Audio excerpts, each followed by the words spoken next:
Welcome everyone to the Next Issue podcast, live from the business right under the Daily Planet. Nobody ever thinks about that other business that's always having to rebuild and remodel.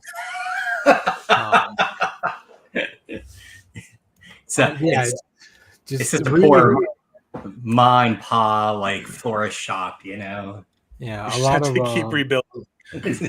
That might be the best scene in that movie. They go through doorman like nothing at that building because stuff just keeps falling on top of them. It's very, very tough. What do you think insurance rates are for that, for like the Daily Planet? Like, how much does it cost to insure the Daily Planet? I bet they fluctuate based on if Superman is in town or out of town. Yeah. There's just like an hourly fluctuation. So. Yeah, but does it go higher if he's in town or does it go lower if he's in town? That's a good question. Okay, no. I'm sorry. It depends on who's directing the movie. If it's anyone but Zack Snyder, it goes down. If it's Zack Snyder, it goes up. So, listen, I think we all saw that he was a lot more careful after the first fight. Who knew General Zod was going to be so strong? Who knew that he was going to learn how to fly? That's not on him. We don't know. This is what the biggest secret of the DC universe is the globe atop the Daily Planet is actually made of Nerf material. So every time it falls down, it's not that heavy. And two, it just kind of bounces off of you. It makes a boing sound when it hits. Yeah. So, as you probably guessed, we are going to be, amongst many things that we're going to talk about. Did you guys hear there was a Superman trailer? What? Can we watch it now? We won't, only because I know that it will hit the copyright. But you probably have seen it already. Fucking WB. Just won't let people advertise the movies that we love of theirs. Exactly. What if you reverse it and then turn it upside down? Right. And then that might be a Bizarro trailer. Let's just play it. Let's just play the whole thing backwards, right? Now that would be. What if there's a secret message? Yeah, if we play the trailer backwards and we see Bizarro, and we hear Satan, so Satan is canonic. Cross for Satan versus Superman. That's right. Oh man, I'll watch that movie. Uh, Okay, well, that's kind of dumb, but I would watch pretty much any movie, really. I guess now that we're talking about it, yeah, says the man who watched Kraven the Hunter. Yes. Oh, did you really? Oh, of course. Kraven's my boy. So many warnings out there for you. Kraven's my boy. Had the Superman trailer not passed, this would have been the Kraven the Hunter episode. Or had the Superman trailer not dropped. Just a 2-hour monologue from Danny. Yeah, just me watch the movie and then you guys just asking me if I'm okay, like for 2 hours. Like, no, Danny, tell us. You don't have to watch this. No, I'm watching this. Tell us more about the Rhino. Oh God, what a fucking abomination that was. That man was in a completely different movie. Good for him though. Fucking hell. What was that? That suit looked like it was made for 1989. Like nothing special, nothing good, nothing memorable. It made the Rhino from Amazing Spider-Man look like fucking Venom. Jesus Christ. And the only reason the Rhino from Amazing Spider-Man is worth anything at all is because it's Paul Giamatti. But it's like, why can't we get a good Rhino on screen? Do you seriously? Do you think they should make the movie where you have that Rhino from Amazing Spider-Man and the Sandman from the Raimi movies, and they go on a vacation on wine country? I was going to ask if you think the Rhino is the same character from the Holdovers. Maybe. Nice, yeah. The Paul Giamatti cinematic universe. Same director, right? Yes. Yeah, I think so. Yeah, Sideways and the Holdovers. I need a Spider-Verse of just Paul Giamatti movies. Yeah, and then there are these weird dream sequences where he's John Adams. It's really strange. It's a really interesting universe. At this point, I would love to see Mech Rhino back. Mech Rhino made more sense than this last Rhino. I don't think you'll get from any San more Andreas for a while. I'll say that. Paul Giamatti movies.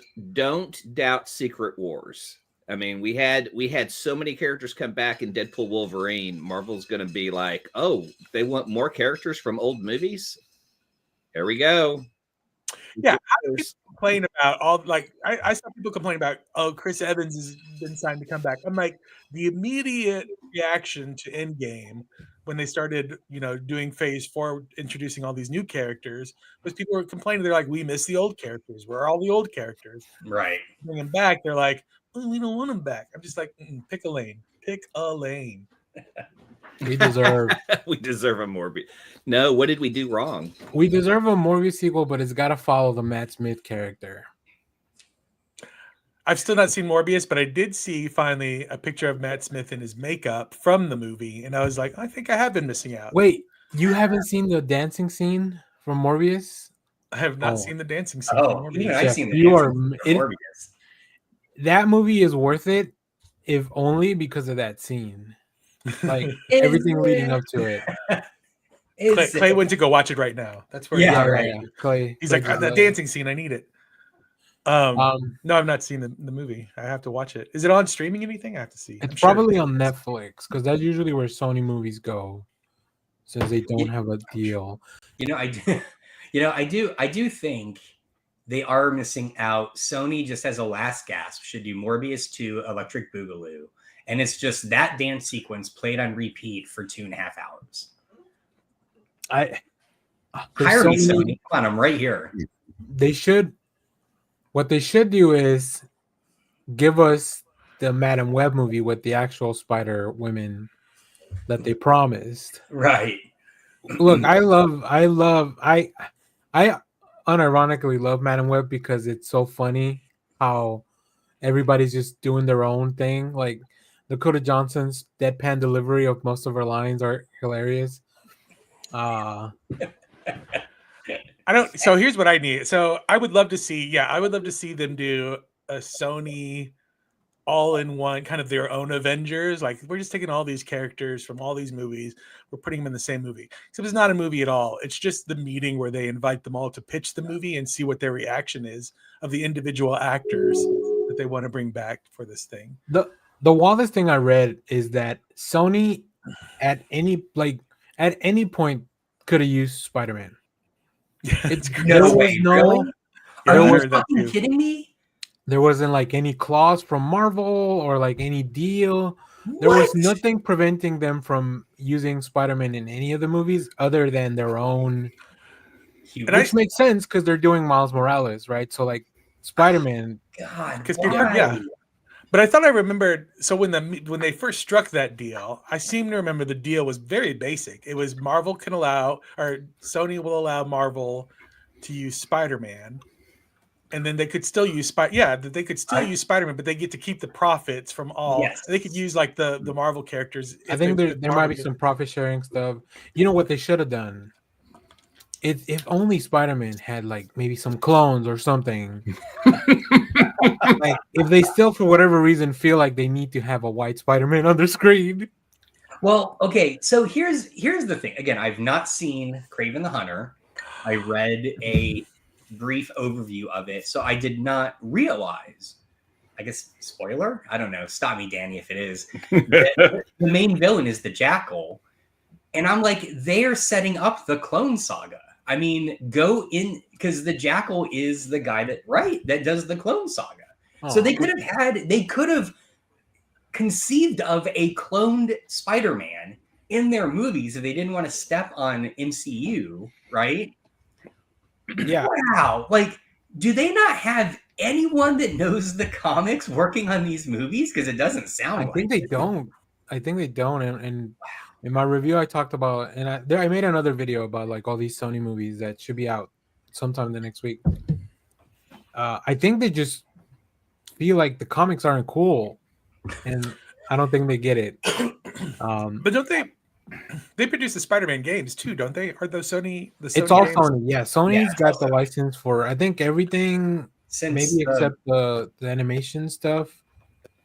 I don't know. I what don't- the new one I don't is. since the rainy You can't just get one villain like that really dominates, and it just bugs me that they had Kraven, Morbius. They had stories that they could tell that were awesome and well, up. the other thing that this reviewer mentioned that I thought was kind of flabbergasting, but it made everything make sense, is the first Venom movie did so well that Sony execs just thought, oh, people will come and see just the villain. Cha-ching. No watch anything. Well, I mean, but the idea that, like, okay, look, first off, Venom is a phenomenon, right? And phenomenon, I think it's yeah. And you can't base all these, like, can you imagine if they had started with Morbius? Like, there would be no Venom movies. No. I mean, but it's like their takeaway from the first Venom film was, oh, audiences want to just watch the villains. No, that's not. I will say whatever. Penguin Kraven. Penguin Kraven. I mean, okay, we do want to watch the villain. That's a fair point. But we already had the Penguin set up in the Batman movie. See, that's the thing. We never had that with these. See, I would love a Venom series or movie that spins out of the first confrontation with a Spider-Man too, right? Or a Morbius movie that follows Morbius after Spider-Man like slapped him around and said, "You got to do better than this" or something like that, right? Yeah. Well, I mean, and they, like, you know, we got that in credit scene with Eddie Brock at the cantina or whatever. Yeah. So there seemed to be a moment of, we need to bring these things together. Yeah, but they're just bringing the symbiote and not, Tom. Maybe. Man, I will tell you, so weird. Josh, whatever review you read, I feel like they are way overselling the Jackal. Oh, really? Because the Jackal is like a passing sentence, and then that's it. Oh my god! Like, if you're not like as deep into comics as a lot of people, like you, because they don't even call him Jackal. They say his name Warren, Dr. It's like Warren, Milton something. Yeah, whatever. Yeah. They say it, and then they hint at it again later on. But I wouldn't call him the main villain of this movie. I mean, that's the biggest problem, is their world building. They don't really create a world where you think superheroes exist, and then you follow like these creatures that they don't really give great stories to. So it's like it starts off bad and then just gets worse. So, all right. So here's a question, because we know the MCU has left some, things dangling that they've never come back to. Do you think we'll ever get that symbiote showing up again in the MCU? And if so, do you think it's going to be during Secret Wars and Spidey gets the black costume? Oh, Clay. All right. Clay's already thought of this. All right. Because that's the coolest tie-in. I mean, Secret Wars should be the coolest movie with the coolest cameos, the biggest fights. This should outdo Endgame on the level that I expect Secret Wars to be, coming from the comics to the movies.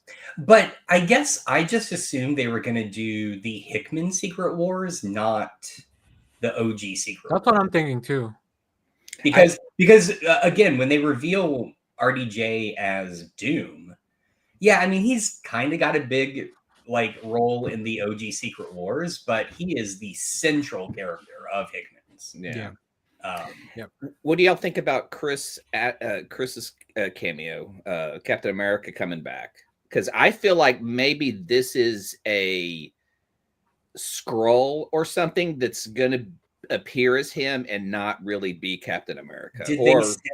But have they said he's coming back as Captain America? They haven't. So he could be anything. He could be an Iron Man from another universe, which would be Chris wild. Evans. He could just be Chris Evans, the actor.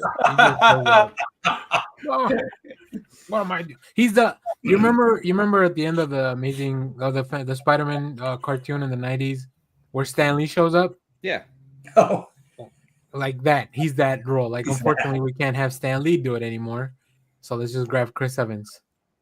We couldn't have a symbiote just recreate Stan Lee from the footage we've already shot and make him an AI villain of the Marvel Universe. I was gonna say, do you not think that like Kevin Feige has AI of Stan Lee? I mean, on one hand, that dude narrated everything. On the other hand, every narration begins with this is Stan Lee and Excelsior. So that's like 80% of the AI words for their large language model. Yeah, if they ever do a voiceover for any story, they need AI Stan Lee, because it would be just like the cartoons. And It would be, yeah. I would be 10 years old again. It would be awesome.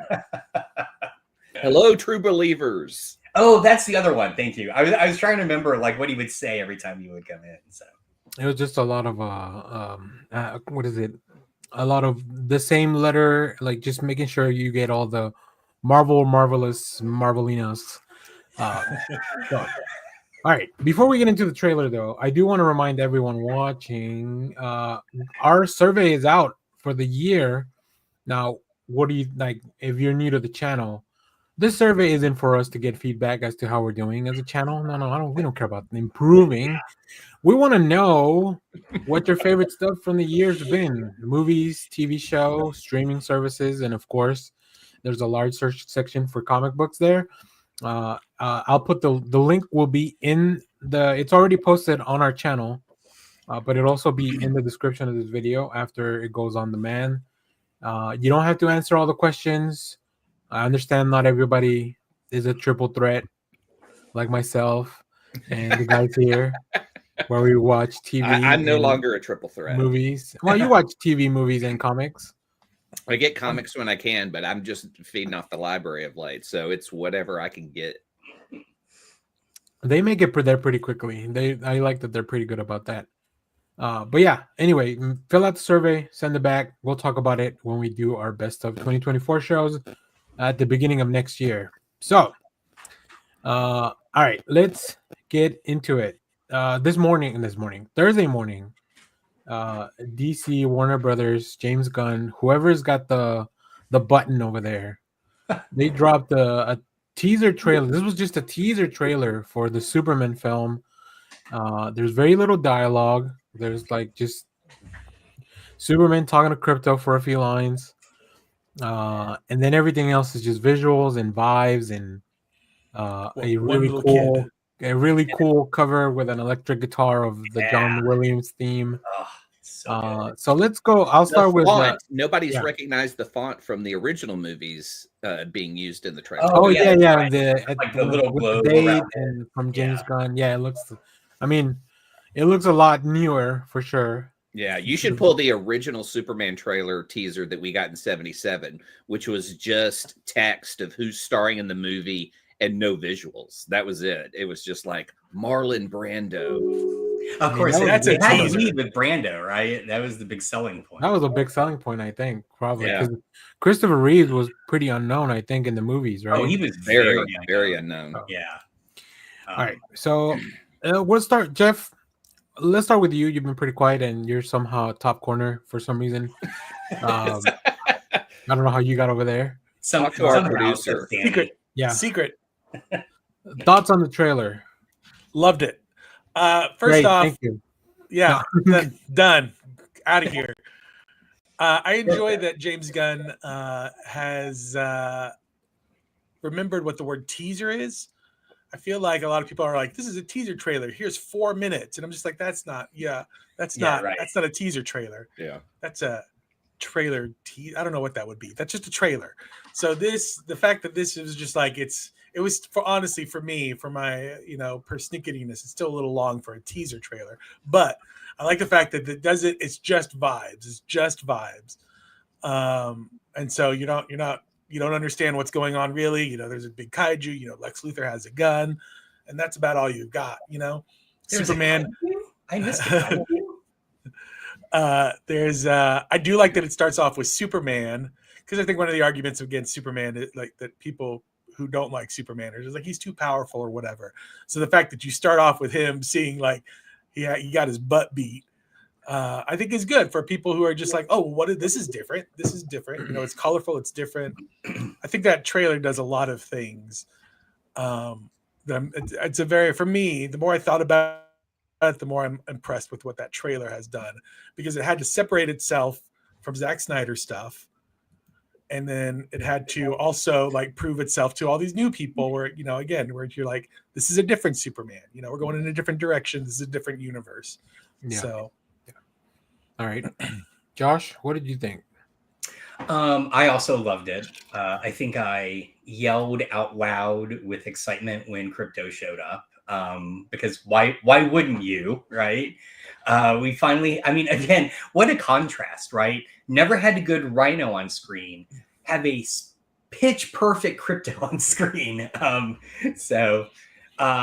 no, I loved it. I totally agree with everything that Jeff said about it being a teaser, although, and we can wait on this. We can circle back around to it.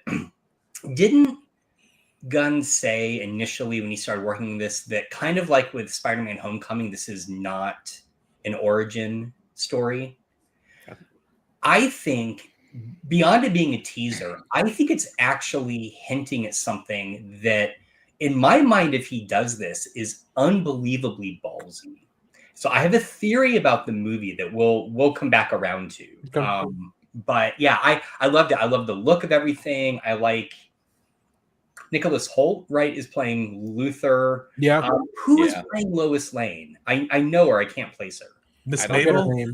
Miss Marble. That's who that is? Mrs. Maisel. Yeah. Yeah. Holy shit. Okay. Wow. That I thought it looked like someone, but I'm not used to the really long hair.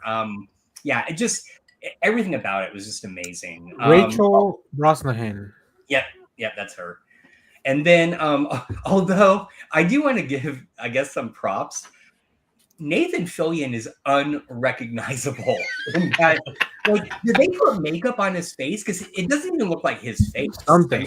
The way I didn't even know The his hair face moved that way. The hair. Well, I mean, the hair definitely helps because it covers like a third of his face, but he reminds me of the dog in Looney Tunes, the sheepdog in Looney Tunes. Yeah, right. Exactly. Amazing. Yeah. Well, it's so funny. I showed Hazel the trailer, and when it got to them, she was like, "Who's the guy with the Edgar?" Which kind of cracked me up. Yeah. Oh, Rachel, yeah. bro, I mean, everybody's gonna go. I already fell in love with her. And Margot Kidder for Amazing. life. Like, she's always been my Lois Lane. I know. I mean, she was fantastic as Lois Lane. Don't get me wrong.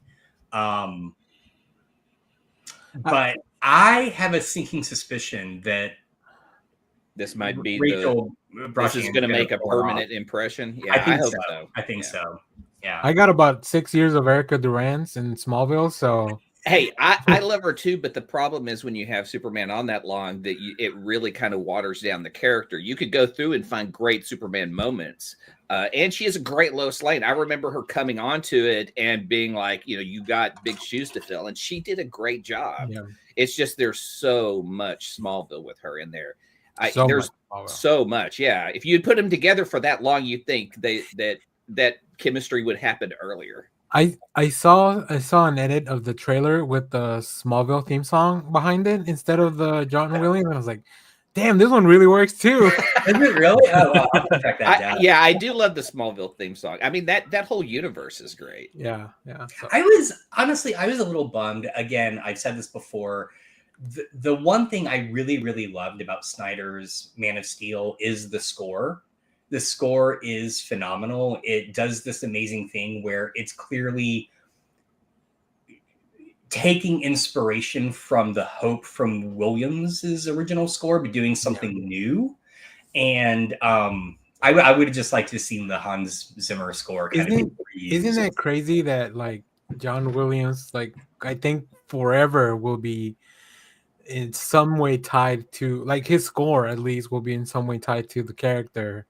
Oh yeah, I mean, he's got like a three-fer. Like, we're never gonna think of sharks. With sharks in general.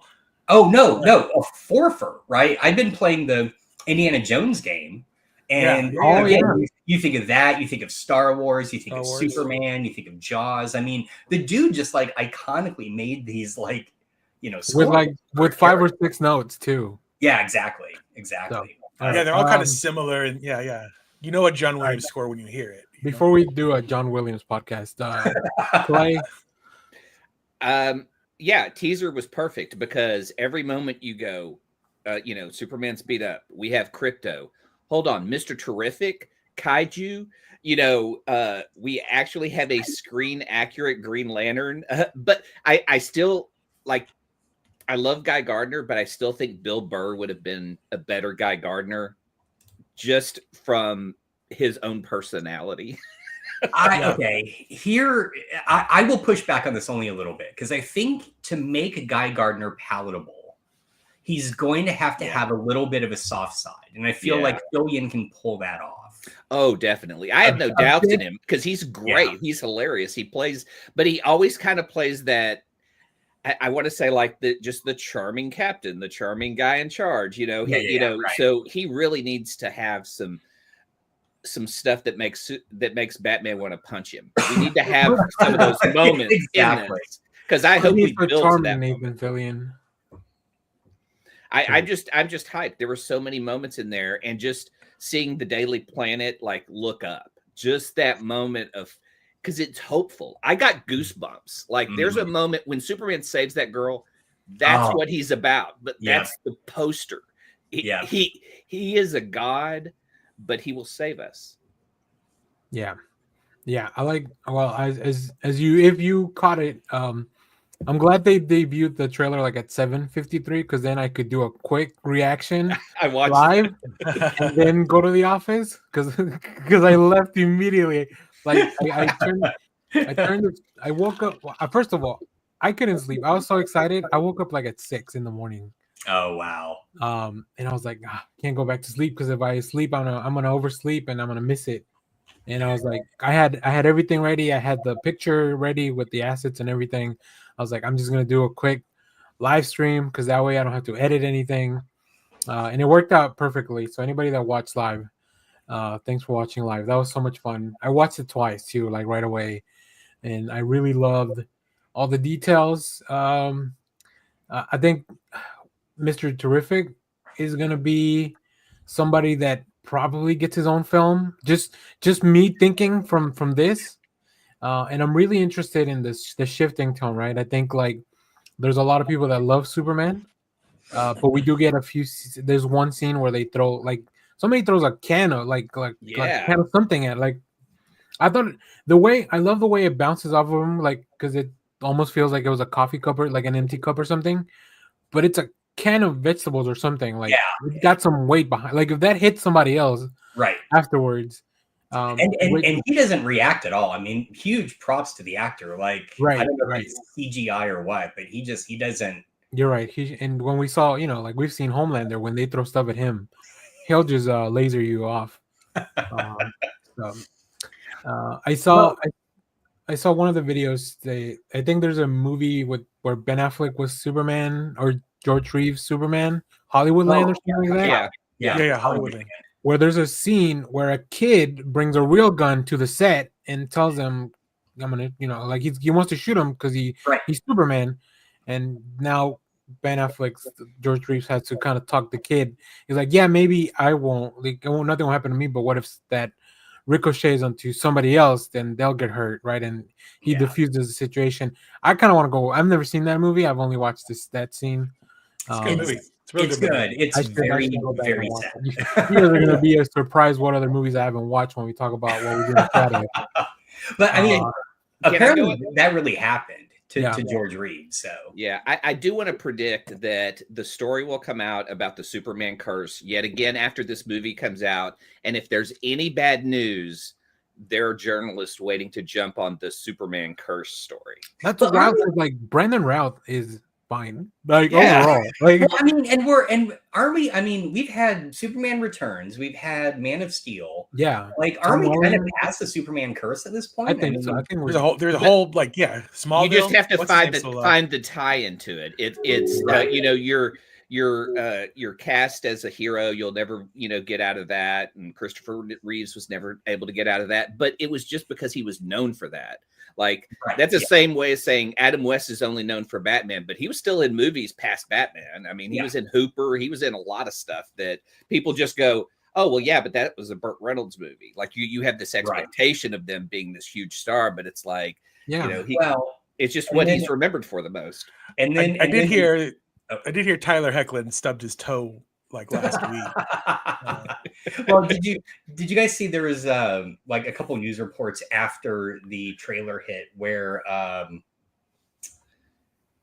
Jesus Christ, I just blanked on his name. The guy who played Lex Luthor in the Snyder movies.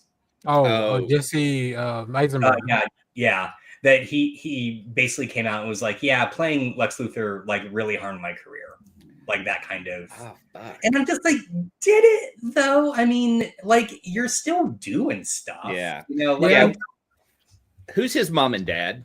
He did more. Look up his fucking mom and dad and tell me he's doing poorly. Yeah, fuck that. He did some other Zombieland stuff, and yeah, he did that. He just had that movie with Kieran Culkin where they're cousins and something. So I think he's all right.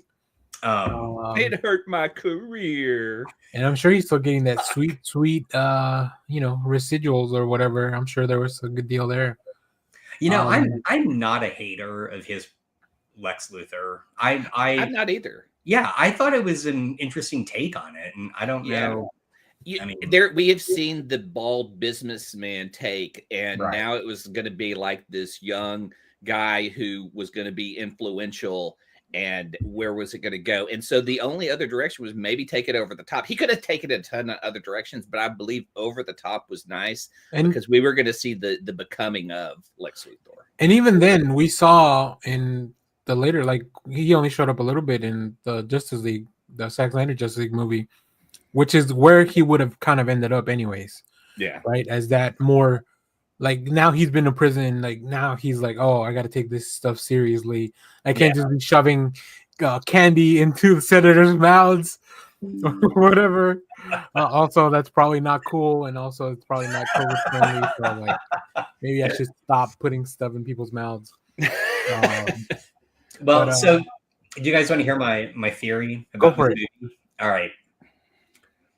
So I watched the trailer a few times, and even from the first viewing, I was like, I feel like Gunn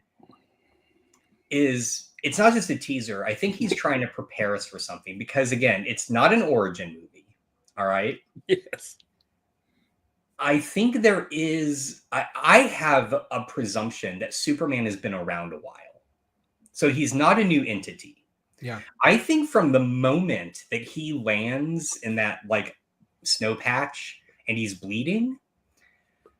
And I went back to, do you remember the original initial image that they released, which was him putting on his boot and you get the big like horrible thing in the background? Yeah. If you look at everything that happens in that trailer, when you think about, okay, it's a Superman movie, but why do we have Mr. Terrific? Why do we have Hawk Girl? Why do we have why are these people showing up? Right. And there's so much focus, particularly at the end of the trailer, about him and Lois, right? Choices that he's making. There's that moment where he's hugging who I assume is his dad. And that is Hawkins, yeah. Yeah. So my theory is this. I think by the end of Superman, either Superman dies or he's depowered. And what he's actually setting up in this new DC universe is how does the DC universe come together in a world without Superman? That he's been around for so long taking care of everything that, because I feel like so much of the tone of that trailer is about what's your choice? Is it about being Clark Kent, the man, or being Superman, the hero, right? And the more I think about it, the more I'm like, if that is the case, what a fucking ballsy way to pull off this new universe, right? Because, if it's just depowered, maybe what he does is he sticks around in the background as this new Justice League forms as kind of like the moral heart of it, right? Oh, I like that.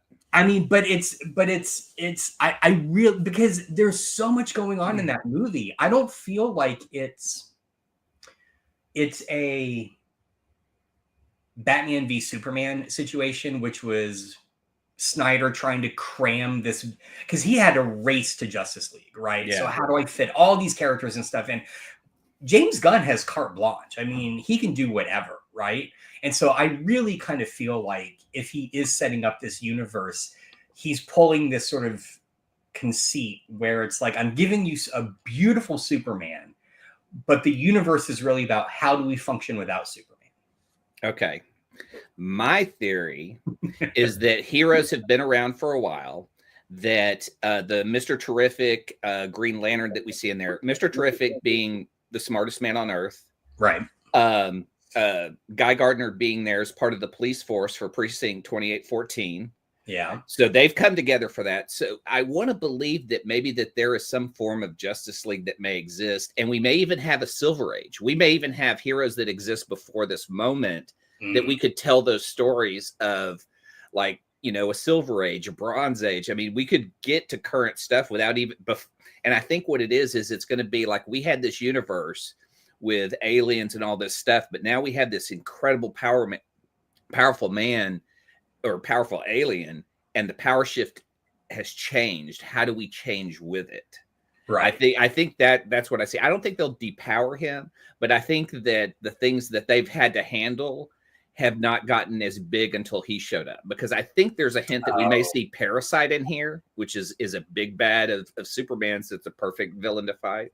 Yeah. There's just I don't know. I just feel like he's not going to be depowered as soon as he shows up. I think he is going to be the moral center of this universe. Yeah. And the most important people in a Star Wars story are Ma and Pa Kent, because they're the ones that raise him right. And I think that's the most important thing in a Superman story, is to show parents who aren't the blood relatives of a child who's been abandoned, but raise him in such a way in a place that isn't his homeland that he feels like it's home, that he would do anything to protect it.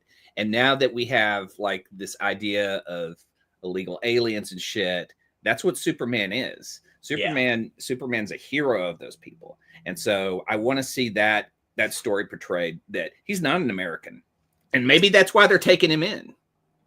Well, you know, and I think tonally that, like, did you guys see there were like some news reports after this dropped where people were asking, like, I guess when they did the premiere of the trailer, it was like an event, and so Gunn was there, and I think the actor was there, and so one of, I guess, the journalists asked Gunn, like, why is Superman bleeding in that, right? He's Superman. And all the headlines are like, Gunn explains why Superman's bleeding. And so I went to read it because I'm like, in my mind, if he's bleeding, he's dying, right? Like, that's just the way it is. And Gunn's I'm sorry, go ahead. Well, and so Gunn's explanation was, which I think goes directly to what you were saying, Clay. He basically explained it metaphorically. He's like, well, Superman's bleeding because in my mind, he's America. And that is the state of America right now. Yes. I know, right? Yes. So, yeah. He read the assignment. I think James Gunn watched the movie Batman v Superman and wanted to answer the question, do you bleed? Do you bleed? That is great. I do love that. Yeah, it opens up the trailer with he bleeds. Big fan. So it's all connected. Excellent.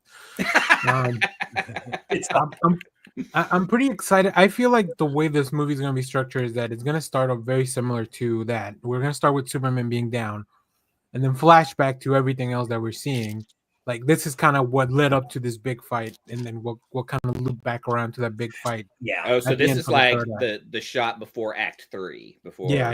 And then because I really assumed that, like, sequences like watching Lois and Clark in the newsroom, it seemed to be meeting the first time. I think that's all flashback, because again, this is not an origin story. So I do love the Clark Kent look. I do love that he looks like this kid and he's awkward. It's just, it's so perfect. It's so Chris Reeves. I love it. And it also makes sense when you see him as Clark Kent with his like bouffant curly hair, and then as Superman, it's like nobody would think they're the same person. I mean, that works perfectly. So he looks like he does look like the perfect updated look for Clark Kent, because he looks like a millennial. He doesn't look like Christopher Reeve as Clark Kent. Finally, because that was he looks like an updated. So Cavill is the Gen X Superman. I mean, I don't know. Kind of, because even though he's not a Gen Xer himself, the director is, right. Like, So maybe. I would. James Gunn's also a Gen Xer, so I don't know. I would argue Brandon Routh is the Gen X Superman, because it is a direct. It's playing off of the Christopher Reeves movies. X, Mm. right? Yeah, Yeah. It's all about Gen X. We just look Yeah. backwards. So exactly. Which one's the skibbity toilet Superman? That's what I want. toilet. Oh my god. Well, I hope that this Gen X, because James Gunn is Gen X, telling the story is the Gen X hope for the next generation. Yeah. It's got to be a powerful story about hope, and that's my expectation for Superman. You want to go in and believe everything and have hope when you walk out. I can't wait to see more Lois, because I think she's one of the few characters that in this one, either she was in the newsroom or she was smooching with Superman. There was not a lot else for her to do. So as opposed to the Zack Snyder film where she was just in the bathtub. And listen, she was the key to getting him back after they brought him back to life. Have you? You need to take 4 hours and rewatch that movie. She also got Jimmy killed, so Yeah, that's true. Well, that's Agent Jimmy. We don't know if that was the real Jimmy. I think it's been explained that was Jimmy Olsen. We did see the new Jimmy Olsen a little bit, but it's still nothing from him. Which I like the actor. Yeah, I like the actor. Yeah. He's great in the Gemstones. Lex Luthor looks like he's mad at Superman from day one. I don't know what he did to him. Yeah, is that gun loaded with a kryptonite bullet? I don't know, because it shows him in that scene, and then the scene where Superman breaks out of some glass box. Yeah, those things are behind them at the time. So is that Luthor imprisoning somebody? I also have a feeling that Brainiac is involved in this film just because of the thing in the background, which I love that image was like, oh, this is kind of straight from the movie, because you do see that shot of the thing in the background. Yeah, but Lois is there, and then she kisses Superman both in and out of the outfit. So I don't know if does she know? Oh, she 100% knows. She should know. Yeah, I think she does. Yeah, I don't think that they're gonna drag Lois around and have that flying moment where she's daydreaming and going, "What is he thinking?" Or she tries to shoot Clark in the chest. But this is why, again, going back to my theory, I think it's going to come down to who does he want to be, right? Because I think that so much of the end of that trailer is about him and Lois, right? Like they're hugging, they're flying up into what looks to be the top of a shopping mall. He's looking out the window at the big laser eye thing in the sky, and she puts her arm around him. I really think it's going to come down to that kind of choice. But I'm looking at the IMDb cast list. Did you guys know that Christopher Reeve's son is in this movie? I did know that. I remember seeing. I don't know what his role is. I don't think we know the role, but it just says TV reporter.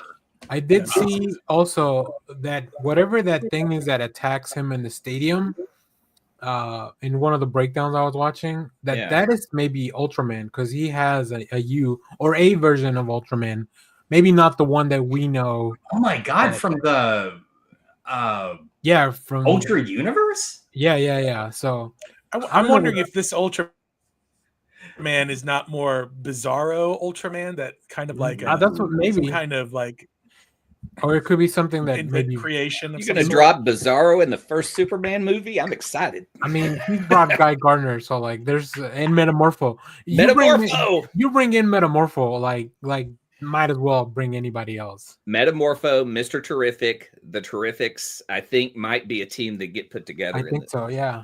With or some kind of Justice League International, maybe.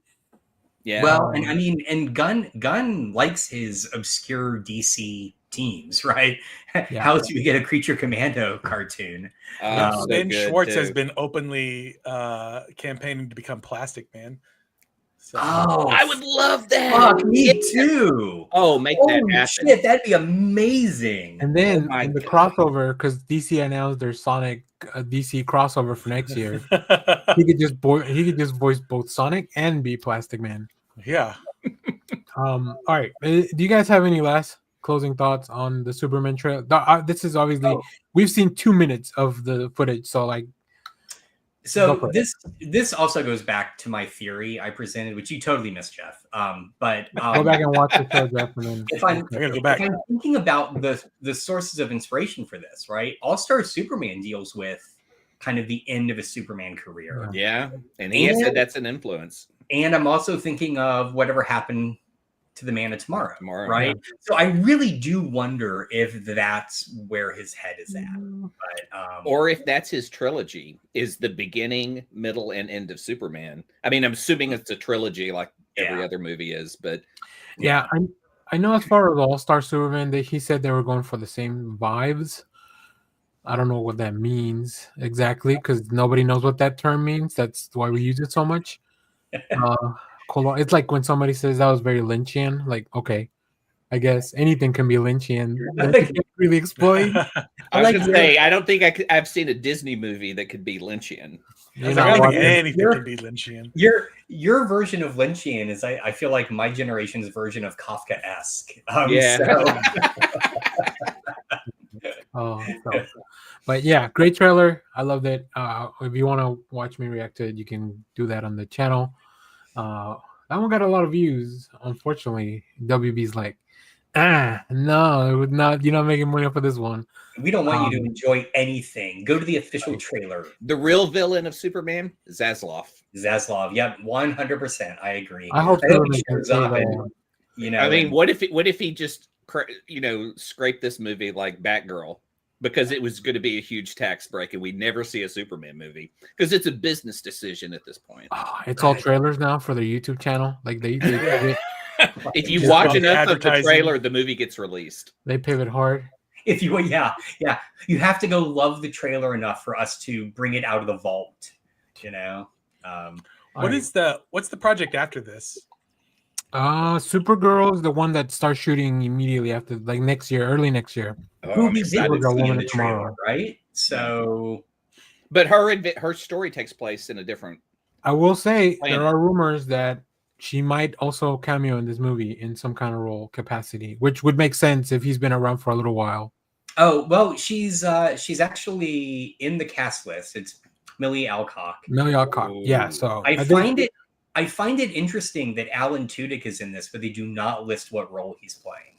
Keeling. Brainiac.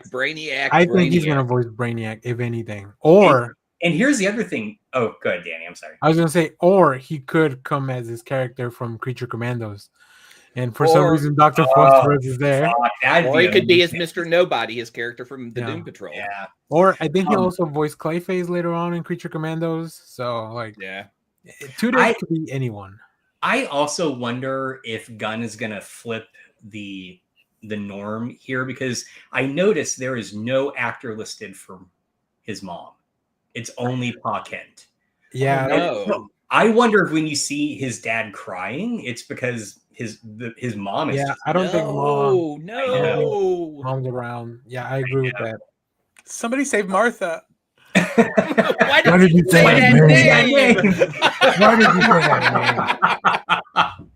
Well, that's a perfect segue into. I hope that somehow is referenced in the film, like with just a dumb throwaway line. I would laugh so hard. Yeah. Oh, but I feel like we're gonna. Now that you say it, I feel like we're gonna have this moment where there's like pan up to a tombstone of Martha Kent, and I'm gonna be like, I know. Right next to Martha Wayne. Very side by side. Who knows how that ended up happening? Yeah, I'm just hyped for the father-son relationship and those moments that make Superman become Superman. The sad thing is that in the All-Star Superman, if I remember correctly, that's where Pa Kent has a heart attack and Superman can't save him.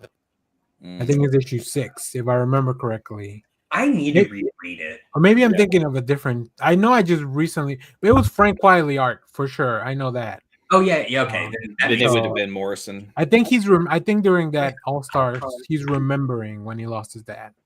Because I remember when they announced the movie, I went back and read a little bit of that. Yeah, I mean the two scenes of Superman for me is in the original Superman when his dad has the heart attack in the field. And he rushes out there, and there's nothing he can do. And it's the same in Smallville. Like his dad, he rushes, and there's not enough time. As fast as he is, He Yeah. can't save everyone, and that lesson and maybe that's the lesson he learns if his mom is dead. Mhm. Maybe. You know? But in Man of Steel, he waits 45 minutes for Kevin Costner to die. Yeah. Kevin Costner tells him not to go save him. Right. No, don't do it. No, don't do it. Don't You save know me. what? Tornadoes. Wait, is that a Mr. Tornado reference? I mean, they live Red in tornado? Kansas. I mean, I'm sure they've seen many tornadoes in his lifetime that, you know, they should be better prepared. The dog was stuck in the car, Clay. You don't want to save the dog? Is that what you're saying? People would have Got it. seen Clay. Clay hates Would have dogs. seen. Got it. They would. Superman's so people- fast, everyone would have seen him save. Everyone his would have father. seen, and not at all been concerned about the natural destructive force of the tornado around. What should have done is Martha should have faked a heart attack, and then that would have distracted everyone. Just distracted Right. everybody. Oh, You don't okay. think the tornado itself was enough of a distraction that people were running away from it? Exactly. Yeah. Well, because they were already in the underpass, which I think is not where you're supposed to go. I'm not a tornado expert. You know don't who would have think- saved? You know who would have saved Kevin Costner? Glenn Powell. That's who would have saved. Yeah. Don't worry, Pa. If you feel it, chase it. Get in the trunk. Oh, that movie is the worst fucking movie of the year for me, man. And yet, Oh. you could have saved them. Yeah, Glenn Powell would have saved Pa Kent and then shot fireworks up into the tornado. Like, who needs Superman? Come on, Pa Kent, for the gram.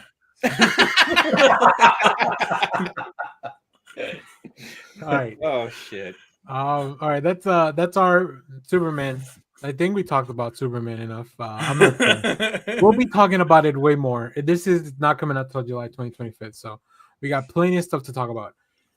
When's that but Fantastic Four trailer dropping? That's what we want to know. we're gonna. Oof. Galactus. I am so high. I need to see Galactus. Well, tomorrow the What If starts, so I think you might see Galactus in one of them if I remember the trailer correctly. They're gonna drop one a day, so there's your Christmas presents. In my Christmas task because I'm gonna try to make videos for those. We'll see. Speaking of that, let's move on to our previously on segment because we got a lot of stuff to talk about. Let me start. I'm gonna hit on a few things very quickly because I have a lot of reviews for all these things on the channel. But I did watch a lot of movies between last weekend and this one. Kick things off, The Christmas Spirit by watching Red One. The movie is fine. It's whatever.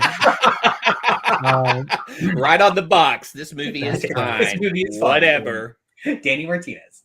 There's a really funny thing that The Rock does, which really caught me by surprise because he's part of the elf force. So I guess this is a slight spoiler, but whatever. It's the funniest part of the movie, probably.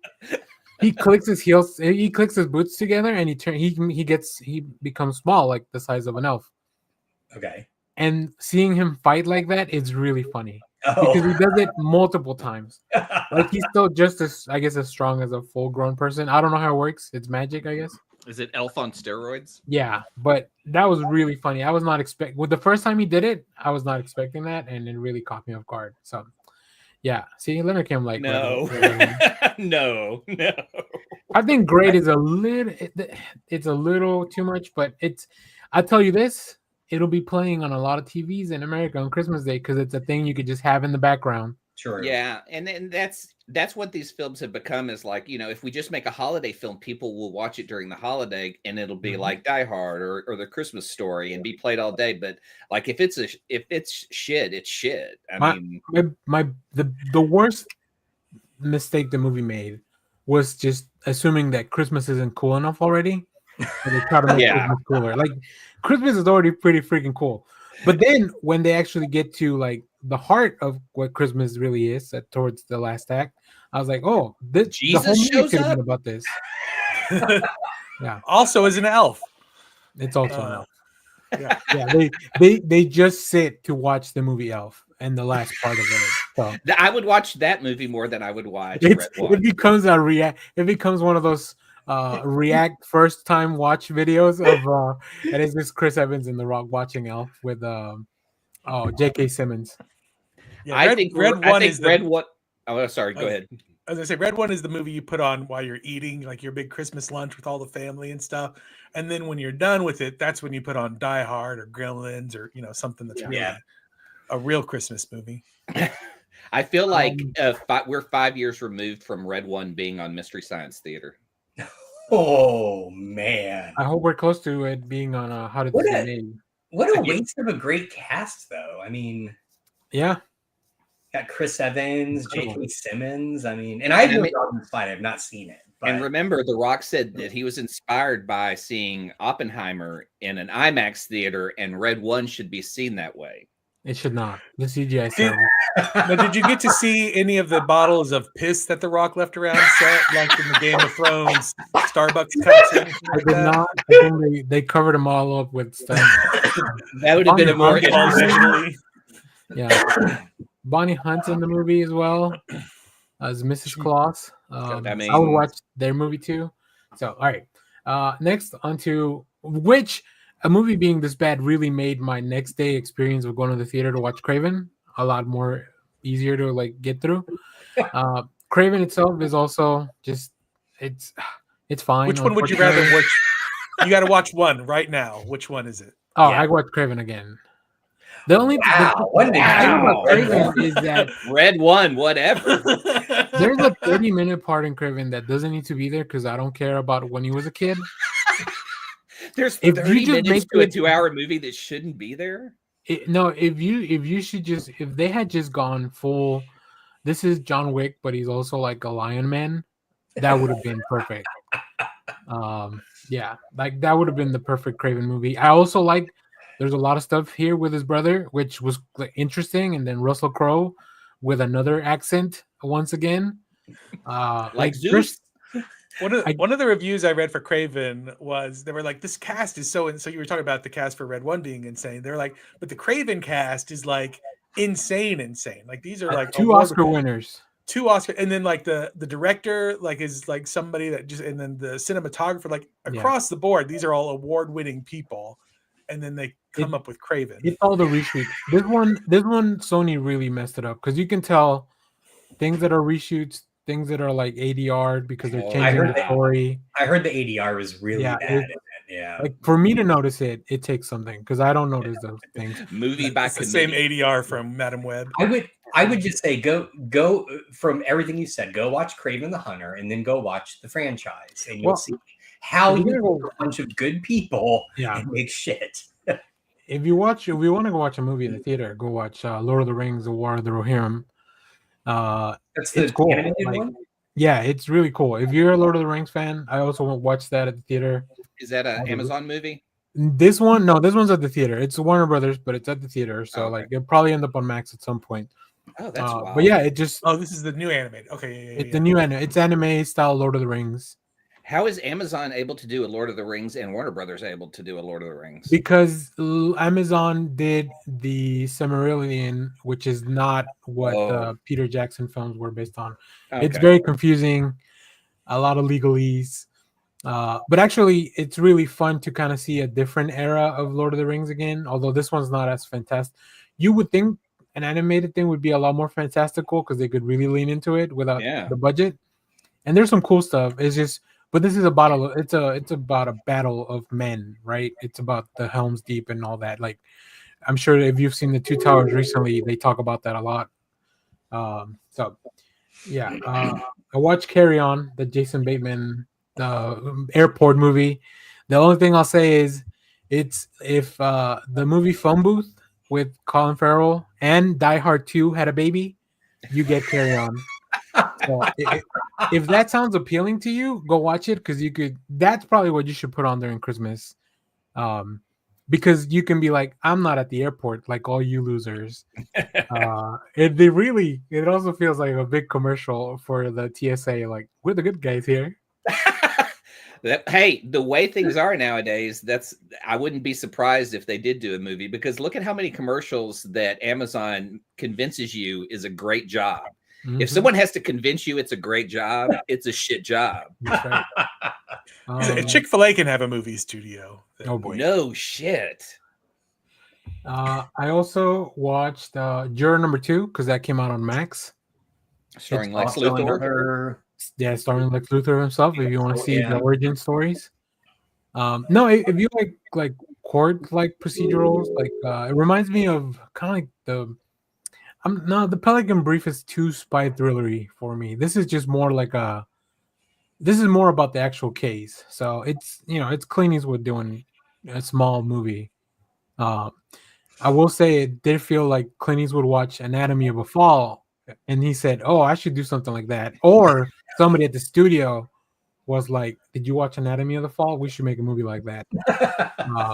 So I don't know why they didn't put this out in theater. I feel like it's only 90 minutes or so, and people like these type of movies. Like they'll go watch this because it's not a Moana or not a Mufasa or. There's no faith in the studios anymore to put out small films like Yeah, this, I guess and not. it's dumb.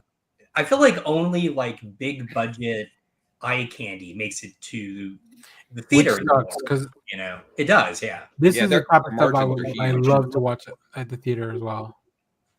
I watch Here, the Tom Hanks, Robin Wright, Robert Zemeckis movie. It's a really cool concept. It's a little bit convoluted.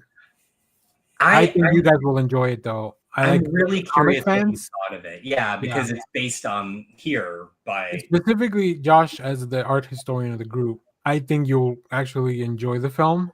Okay, I'm glad to hear that because I've had a hard time wrapping my brain around how you take multiple versions of that story, it's not even a story, like that comic, and convert it into a film. So. Yeah, it's a pretty interesting exercise. I'm glad it wasn't too long. That's probably what really kept me engaged. Oh, good. Okay. And the cast is really good. Like you have Tom Hanks, Robin Wright, what's his name, Vision, Paul Bettany's in it. Yeah, Vision. I forget who plays the mom, but I think she's in Yellowstone.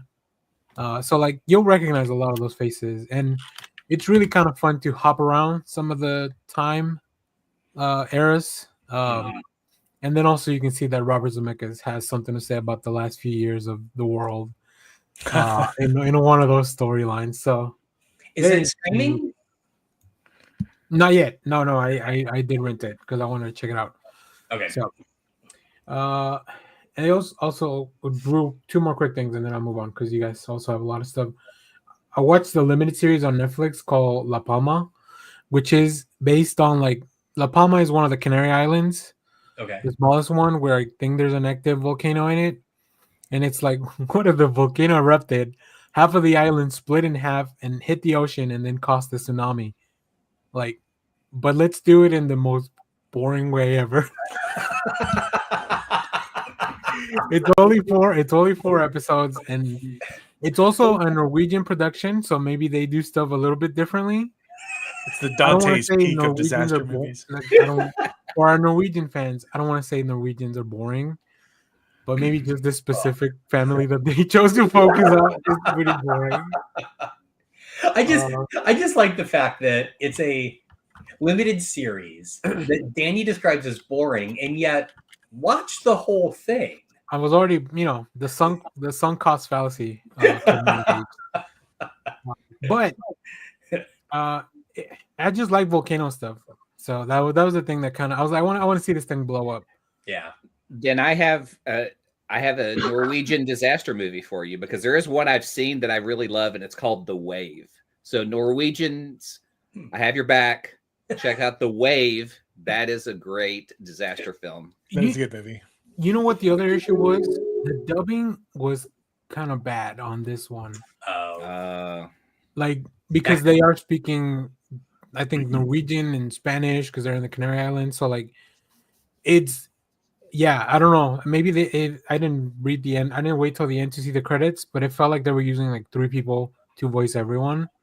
Oh. Almost when you have some if you heard an audiobook and it's the same person doing all the voices, there's only so many voices they can do before they get very samey. Yeah.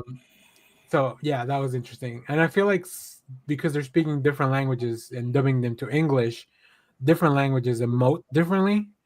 So I could tell when the Spanish actors were saying something, their voices, their mannerisms don't match the speech that I'm hearing. Wow. Right? Because they're a lot more emotive than, I'm not gonna say Norwegians are very stoic, but you can probably just figure it out if you watch it.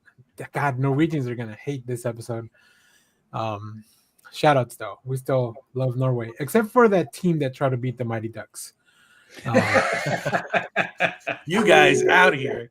Yeah, The real and then villains of film.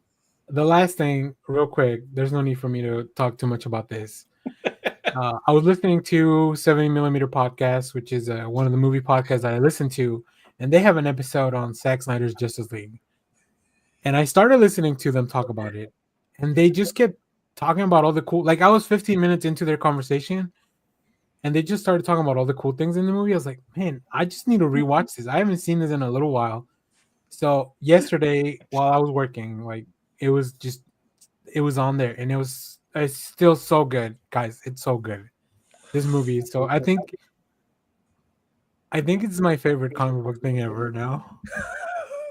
But you're talking about the 4-hour, The 4-hour one. Yeah.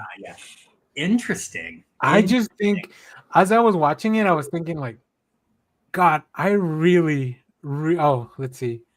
Oh, that was Iceland? No, but Iceland. Yeah, I they think also he's play a right. Norwegian team, I think, during the movie. I think the Iceland is the main bad guys. But I remember some Norwegian team. No worry, Joe. That's what we do with this podcast. That's what this channel is all about. As I was watching, this will be my last thing, and I'll let you guys move on. I realized that I want to see more movies about the DC characters than the Marvel character. I love Marvel stuff, but if I had to pick, I will watch a Batman, a Superman, and a Wonder Woman movie 10 times out of 10. Out of like even the X-Men, like any other characters in Marvel, like they're just Winter Soldier, because you said that Winter Soldier is like one of your favorites. no, even then, even above that, yeah, I like Winter Soldier because it's a spy thriller. Yeah. On top of the comic book stuff, but if it's just like a comic book, yeah, like I don't know, DC characters are so cool. Like, but here's the thing though. I love that sentiment, Danny, because one of the reasons I think, particularly like myself, but I would say anyone my age that grew up loving comics, we always had DC characters on screen that were pretty good. We never got good Marvel stuff on screen. And so that's why the MCU is so mind-blowingly awesome, right? Yeah. Because ever since Iron Man was like, well, I take that back. Ever since Raimi's Spider-Man, we got really good Marvel shit on screen. It's just like, I love it. Now, X2. Yeah. I mean, we saw the X-Men on the screen for the first time. We see, Blade was fucking fantastic. Yeah, right. I mean, we had these DC heroes, but we didn't have the small ones. But we grew up with the cartoons of like the Legion of Superheroes, and so we saw all the bad guys and stuff. And we've had DC on TV for so long that it's like we have great Smallville, we have great Arrowverse stuff. Yeah, but we don't have that cinematic big screen shot of the teams come together, their end game, their crisis. As much as they've done animated Crisis, I think a live action, not the TV version, of like bringing those characters together and seeing the fallout could happen. Because maybe this movie introduces an Earth that's going to be in the Crisis in the next film. Maybe he's going to deconstruct DC from a Crisis event downward and just start us off with a few characters on an Earth that may not exist after this film. And I do think it's definitely a generational thing because Clay, I mean, like all three of us are older, but you're right, because we had Wonder Woman, like Linda Carter's Wonder Woman, like Kathy Lee Crosby's Wonder Woman has been around for, like, we grew up on that stuff, and you're right, there was just nothing Marvel other than Spider-Man and His Amazing Friends, like and the Hulk, the whole Bixby the whole TV show. the Bixby show. And it wasn't until we were a little bit older that we got X-Men 94, 92, and then all that stuff that came out. But all three of us would have been in high school or beyond by then. So it was cool to see all the Marvel stuff finally come to fruition. Yeah. Even more so than just what the Raimi Spider-Man did. Because The other thing that always irks me is when people are like, I hate it when they're all together. And I'm like, no, like we grew up in a time when they were all separate and you only wanted to see Superman and Batman together. Yeah. Yeah. Nicholas Hammond starred as Spider-Man and had no villains. And that was our Spider-Man. And he's never made it into the films. There's never been acknowledgement of him. And I think he should have shown up in one of the Spider-Man movies. Just as like, I find it really weird that even Sam Raimi didn't put him in, which totally feels like a Sam Raimi thing. So oh yeah. I mean, it would just be really wild to see a Nicholas Hammond who is an older, wiser Spider-Man who's lived through everything, talking to a Tobey Maguire all the way to a Tom Holland and Andrew Garfield, and maybe even throw in a Miles Morales that just shows up. Like it would just be neat to see an older hero talk about his life and what he's gone through and warn them of what's coming. He could be an Uncle Ben. He could be the guy watching the web of life. Like that's his role now. Wow. Holy shit, did you make Madam Web interesting? Could we fold this into a Madam? Great. I just took a woman's job away. Never mind. Oh, they're all the jobs are AI. You know what? I was thinking of like in the Inquisitor story, there's somebody stuck in that web of life, not the Madam Web's web of life. It's very confusing. Comic books are weird. But yeah, that's it. Zack Snyder's Justice League. It's a good time, guys. It's a good time. It's a good time. When we see that last shot of the Justice League at the end, I'm like, damn. Like it feels to me like it took the Avengers like to have 30,000 people on screen for me to feel the same way. I mean, there's tons of stuff I love in that because you get the Trinity coming together for the first time. You get those on-screen moments that we've never seen. You get to see a scared Batman after he's punched Superman over and nothing's happening. Like those are really fucking great moments, but like it's just the story that doesn't really work for me. But I just love those moments. Yeah. All right, that's enough of me talking about Zack Snyder. We've met our quota for the day.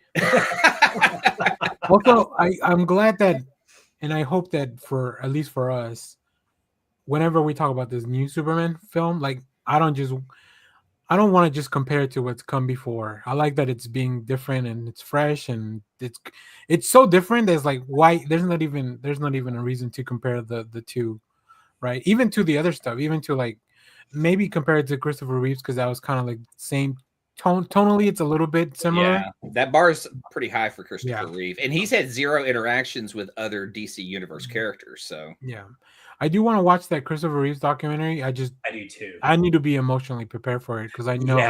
I don't think I can. Agree. My buddy Mike watched it and he said he cried, and I was just like, man, I can't deal with that sadness right now. Yeah, no, same. I'm gonna wait till after I open my Christmas gifts and I'm really, really on a high. I want to be bummed out now. Yeah. Just leaving me out. All right. I might watch it after the midterms in 2 years. So we'll see. Oh boy. Oh, damn. That's a whole lot of hope. Yeah. Clay, let's talk about some of the stuff you watch. All right. I know Josh watched this. What We Do in the Shadows finale. Yes. Are you either of you guys watching? Yes. Jeff, so you know what? So all right, sorry, Jeff. We're gonna spoil it a little bit for you. Oh, we're 100% gonna spoil it for you. Did you guys go back and watch all 3 endings? I did. Yeah. Okay. Do you have a favorite one? So spoilers for What We Do in the Shadows. They did the Clue thing where you got 3 different endings. But what's so great about it is we watched it and we got the Newhart ending and had no idea the other endings existed until I was reading a review of it, and the reviewer was describing a scene that was not Newhart, and I'm like, what the fuck is this? And like it's gears started going in my brain. I'm like, and I even yelled to my wife who was in it. I was like, they pulled a clue. Like, what the hell? So anyway, yeah, I've seen all 3. As somebody who's does not, I mean, just alone that reference alone. So that were they all endings from other television shows? Not 2 movies and 1 movies. TV. Yeah. Okay. 2 movies I haven't seen and 1 television show that I haven't seen. You haven't seen The Usual Suspects? Well, that's why when I talked to you guys on the chat, I called it the Scream ending because I thought Scary Movie was parodying Scream. I didn't realize they were parodying The Usual Suspects. Whenever I Judy am walking out of genuinely the flabbergasted you've never seen The Usual Suspects. But here's the problem.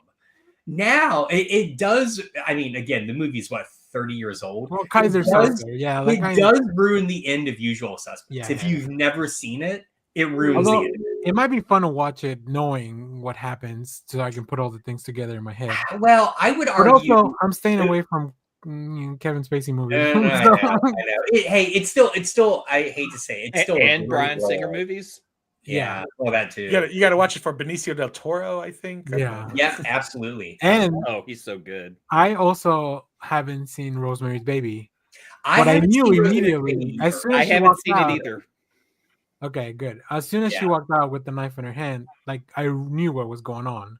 But here's the other thing as well. So I should have had a sense they had done this, because I remember at the end, in the end credits after we watched it, the actor that played Mara a few seasons back, I've said, like, we know her. Yeah. And her name was in the end credits. And I turned to Jen, I was like, I don't remember seeing Parissa in that. She's in the Rosemary's Baby ending. Yeah. Okay. And so they kind of brought back everyone. Yeah, pretty much in each one. That right? ending. Although I'm not sure we saw, do you remember in season 1, the guy who kept over all of his lives being reincarnated would fall passionately in love with Nadja?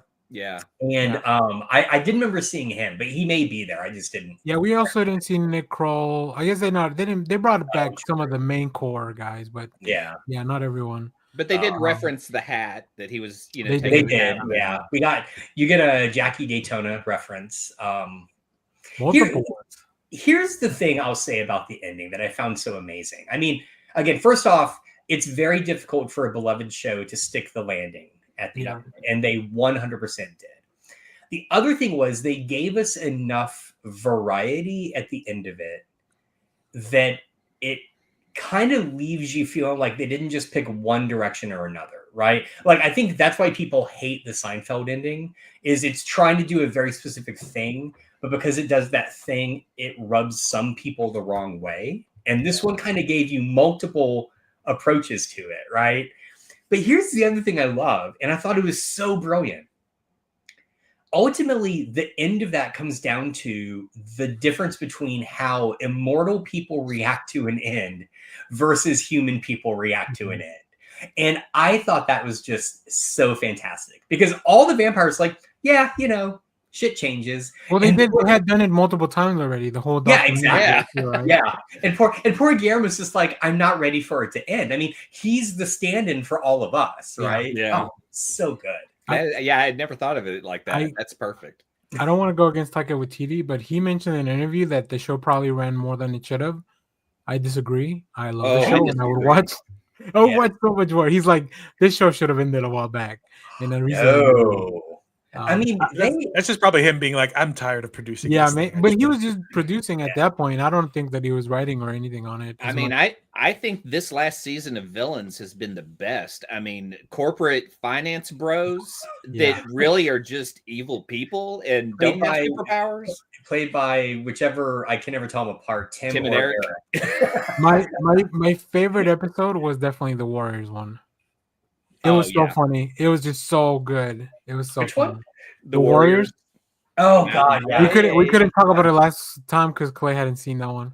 That was actually the one which is rare in my house, where I was like the only one that had seen the Warriors, so I had to keep seen the movie, so I get it. I know, awesome. I had to keep explaining. It's like, no, everything that's happening is a riff off of the Warriors. Like, it hasn't stopped. Everything going on.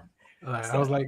What I love about the Warriors is that, this is just a video game, and we keep going to the next level, the next baddies and stuff, and getting more weapons and stuff. So I've heard it also described as the perfect film version of a D&D campaign. Yeah. Oh, that's great. Yeah. So, who else watched Creature Commandos?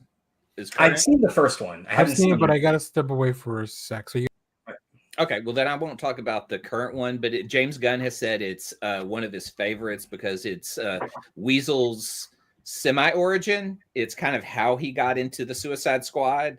And he says it's the saddest.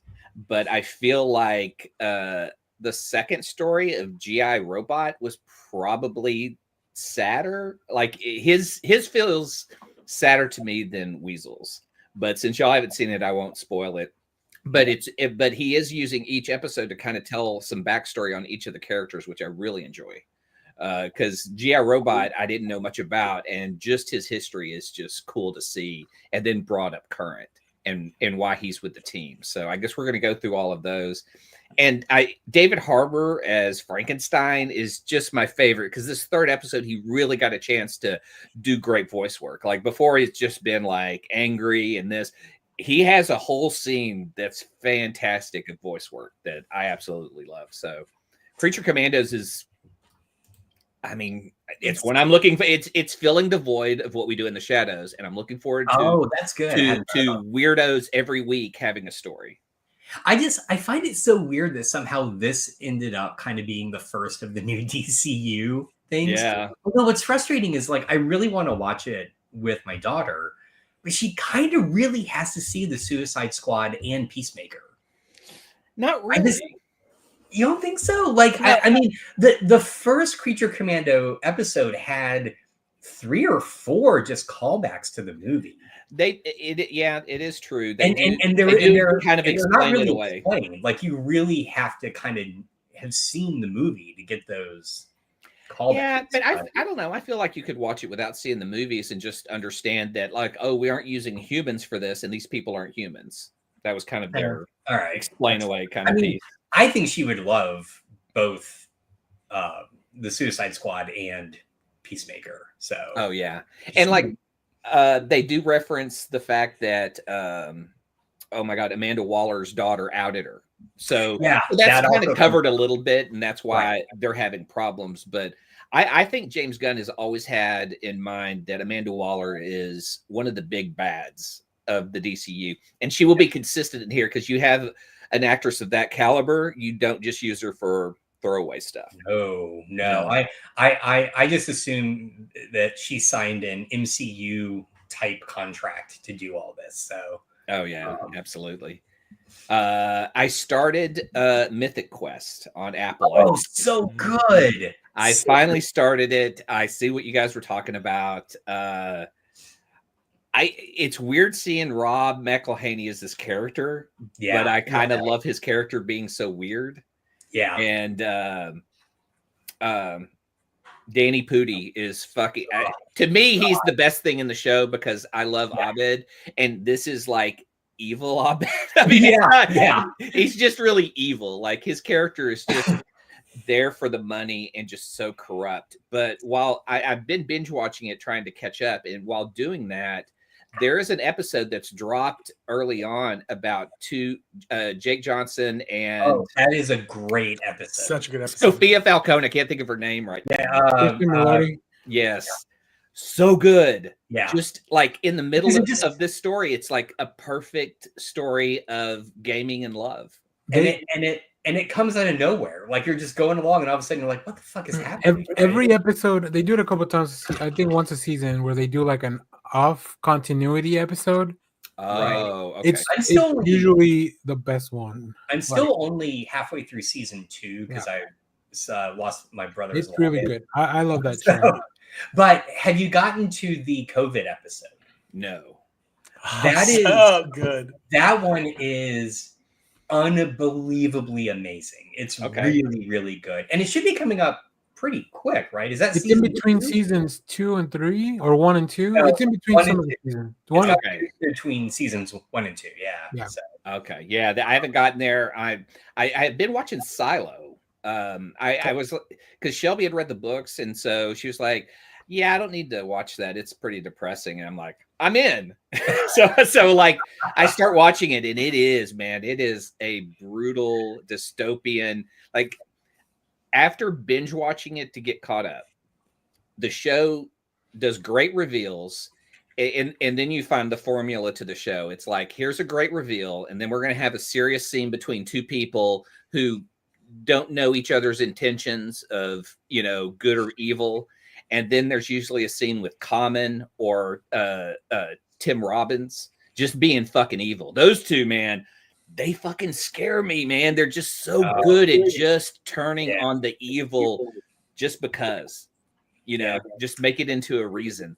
But yeah, after watching and getting all the way caught up, I was like going, every time you see a character, they've just been decimated by, you know, Tim Robbins or whatever. I mean, it starts off with death. Like, you know, you see the starring character who's never going to start another episode after the first episode. So it does get pretty heavy. And I'm like going, I may wait to return to this for a while. Like, I've watched almost 2 seasons and it's pretty heavy. And I felt like maybe that's the same with Dune Prophecy. Cause like I started watching those and then it's like, wow, just a lot of bad shit happens to people that, you know, you just kind of have to get over because you're telling the story of a villain and that's the way shit's going to go. But in Silo, you feel like there's hope and there's this, I think the best thing they did in season 2 was add Steven Zahn because he gives you a weird character that you're kind of going, oh, this is the possible future. But then this guy brings some like levity to it, you know, because that's just who Steve Zahn is. He was perfect as Bad Ape in War of the Planet of the Apes. And I feel like this character is similar. Oh, interesting. Yeah. We only got one more Dune Prophecy, and they just the ending of 5 was like, is this what Spice feels like? I know it just feels like there's so much in those shows that you have to sit there and almost take notes because you're 10,000 years before the movies.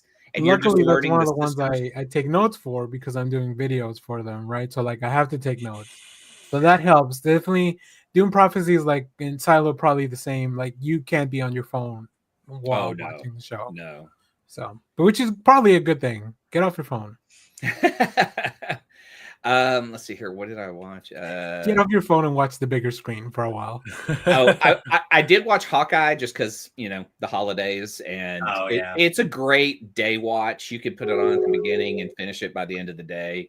And then I watched Hallmark's Infinity War and Endgame movie. I know Jeff watches Hallmark movies. Have you watched the Evergreen films? I've seen a handful of them, and I know. Yeah, when you put this on your list, I was just like, yes, finally. My library had 3 of the 4 movies, so I did miss one of them. I'm so confused. So what it Hallmark is? has. Yeah, go ahead, Jeff. No, Jeff, go ahead. So Hallmark. So there's a handful of actors that always pop up in these Hallmark movies. It's almost like a touring theater troupe almost at some point because you'll see like the same actors pop up, not the same characters, just the same actors. While these Evergreen movies take some of those actors and they just put them in all these movies. And so sometimes, but it won't focus on all of the actors. It'll be like this one kind of takes the main storyline of this one, but all the actors from all these movies are in the background. They'll kind of come in, they'll have a couple of lines, they'll do whatever, and then they take off for whatever. But it is exactly like Clay says. It's the Hallmark cinematic universe of this little evergreen town, and just everybody's in these movies, and you follow along as you kind of go along. It's like it's weird because they all kind of have the same pattern, but the pattern slowly disappears as the movies go on, and they're only made a year after each other. So it's like a postcard opening to a small town, and then it fades into that scene. Later, it's like, here's a postcard, here's the scene, nothing to do with each other. Let's just go. And it's Holly Robinson Pete is kind of the Iron Man of this universe that she sees everyone. She's the mayor of the town. And so then there's a love story in the first one with, I believe her name is Victoria from How I Met Your Mother. She was like probably one of the best candidates to be the mother and wasn't.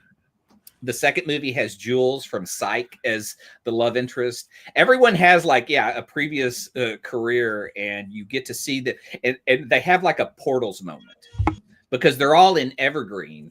And so to have the crossover, they just have one scene where they kind of meet together in town and talk for a minute. And you go, oh, it's that person from the last movie. And then they go away and that's it. So that's the way they tie them all together, is to have like 1 or 2 scenes of them meeting each other in this town, which is about Christmas, and everyone loves Christmas, and it all ends happily, and there's no drama. So sometimes it's the nice, easy thing to watch. Can I ask a stupid question? Are there any Jewish people in Hallmark movies? Yes. Okay, so they do celebrate Hanukkah. They do reference it, but I don't think I've seen one celebrate Hanukkah. Have you, Jeff? Hallmark makes Hanukkah movies. Oh, they do. That's true. Yeah, they do. Okay. So now in Evergreen, I don't think there's any. They don't really focus that much on. They're too busy worrying about Christmas clocks and stuff like that. You have limitations. You focus on Christmas. You may have like one speech about Jesus. You don't talk about death. If you have somebody who has died and is looking for a new spouse, it's because they were in the military. That's the only way people die in Hallmark movies, and they rarely reference it. And it's described as they were sent upstate. They went to go live on a farm. Yeah. But they just, it's weird because they have they don't go into really like darker areas of like, a dead parent, because that's just kind of dark. But they did in this one, and they actually even alluded to a gay couple in this one. So I was like, this is the most progressive Hallmark movies I've ever seen. Nice. And they're all just like Christmas based, and they're, it's Holly Robinson Pete from Howard the Duck. So she's Marvel family, and I'm going to watch her movies. As you should. But that's I did read one comic, but it's going to be my recommendation for the week just because of the news that's happening right now. I think everyone should read Will Eisner's Signal from Space. Oh yeah, that's a good one. Okay. So. All right. Before I want to hear Clay, because Clay teased us before the show. Do you want to do this now, or do you want to wait till afterward, Dan? I don't know. Ask Mr. Producer. The news? Yeah. There was we can do that in between the two. Yeah, we can do it now. Okay, so there has been a casting report that I saw this morning that I think everyone is going to shit their pants and go, "This is terrible. Why did this happen?" Michael Keaton was Batman. But then we were telling Clay that I think I already shit my pants yesterday. Okay, so I want to hear that just on my opinion, your guys' thoughts, or Chad, if Chad has any opinion on like what casting went down that is going to make everyone go. Here, I'm gonna put some initials in the chat, in our private chat. Oh. Yep. Oh, I did see this, and I agree, it's terrible. All right. Yeah. Is it? I'm gonna be the counter argument. Is it? I think it is. But yeah, go ahead. I think it's weird. I think it could be weird inspired casting, depending on how crazy he is at the time, I guess. Terrible. It is terrible. For fuck's sake, just bring back Jesus, who played him in the 80s? Frank Langella. Frank Langella was perfect. And he's always said, like, I made this movie for my kids. So like he went all out. That's why his Skeletor fucking rocks. And he loved it. Like he really loved making that movie. Like he really enjoyed playing Skeletor. How old is Frank Langella now? That's the real question. My joke was that they're only using JaredLeto to like cast to do the bodysuit. Like we're using him as the mold. Oh, nice. Yeah, he's Leonard Kim. Dub him of I love Leonard Kim. It's Skeleton. So yeah, I saw that this morning and was really like bummed out for that whole movie because there's no way I'm going to pay to go see a Jared Leto film. Don't worry, I'll pay for it. I'll probably still see it. I just like quit letting him ruin our like childhood iconic villains, please. I mean, or just fucking put him in a Sonic movie, something I won't see. Skeletor, man, fuck. Yeah, I mean, I'll say this: I don't know what that whole movie's gonna look like, so we'll definitely talk more about Masters of the Universe live action, which is like, do we need it? Kevin Smith just did 2 amazing cartoons about it. I know. If Netflix would just put those out to buy, it'd be awesome. I feel like we do though, because again, there are parts of the 80s movie that are okay, but if you remember, 90% of that movie is set in New York. So I feel like we need a good live action, we're in Eternia kind of He-Man movie, but Kevin Bring Smith Gwildor did that back. though. I mean, like Kevin Smith's well, series. but that wasn't is- live action. It was Yeah. I don't know. I would trust him with that property. I would trust him to do I a would live too. action Oh, He-Man absolutely. because Yeah. they would be fucking amazing. He He gets gets it. the story He and he does. gets what like Gen Xers want to see as that has evolved. Yep. All right. What's next? Josh, you want to talk a little bit about the stuff you watch, and then Yeah, Jeff? there's not much. I would say the highlight was the What We Do in the Shadow finale. I did watch, and I'll be honest, only half of it. I did watch Plastic Galaxy. I had it on my watch list on Letterboxd, and it just dropped onto Plex free streaming. It's fine. It's very hokey at times, and I kind of feel like just go watch the Toys That Made Us episode. Yeah. And you'll get the same story and background information in like a third of the time. So but I do want to give some props to Only Murders in the Building. Anyone else watching this current season? Okay, it is so good. And I say that because while we enjoyed last season, my complaint about season 3 was it felt very much like they had a good story, but they didn't quite know what to do with the main cast because none of the main cast were in any way under threat in season 3. And I think they recognize that. And in season 4, it's like, holy shit, they could all die at any time. Yeah, I totally agree with you, Leonard Kim. That series is phenomenal. And season 4 has been absolutely just really, really good. It's and not just good in a normal Only Murders in the Building way, but like it is a very, so far, we're only like 2/3 of the way through it. It's a tight mystery. The threat level is just through the roof. I mean, it's really good. Tons of excellent just actors coming in. You get Richard Kind, you get Nanjani. God, what's his first name? Kumail. Yeah, thank you. He's in it. Molly Shannon is in it. I mean, just it is so good. It is a great season. So highly recommend that. It is one of the threats they have to face is that they are losing sponsors, so they got to go to like some obscure, like Selena Gomez has to read like a Blue Chew ad and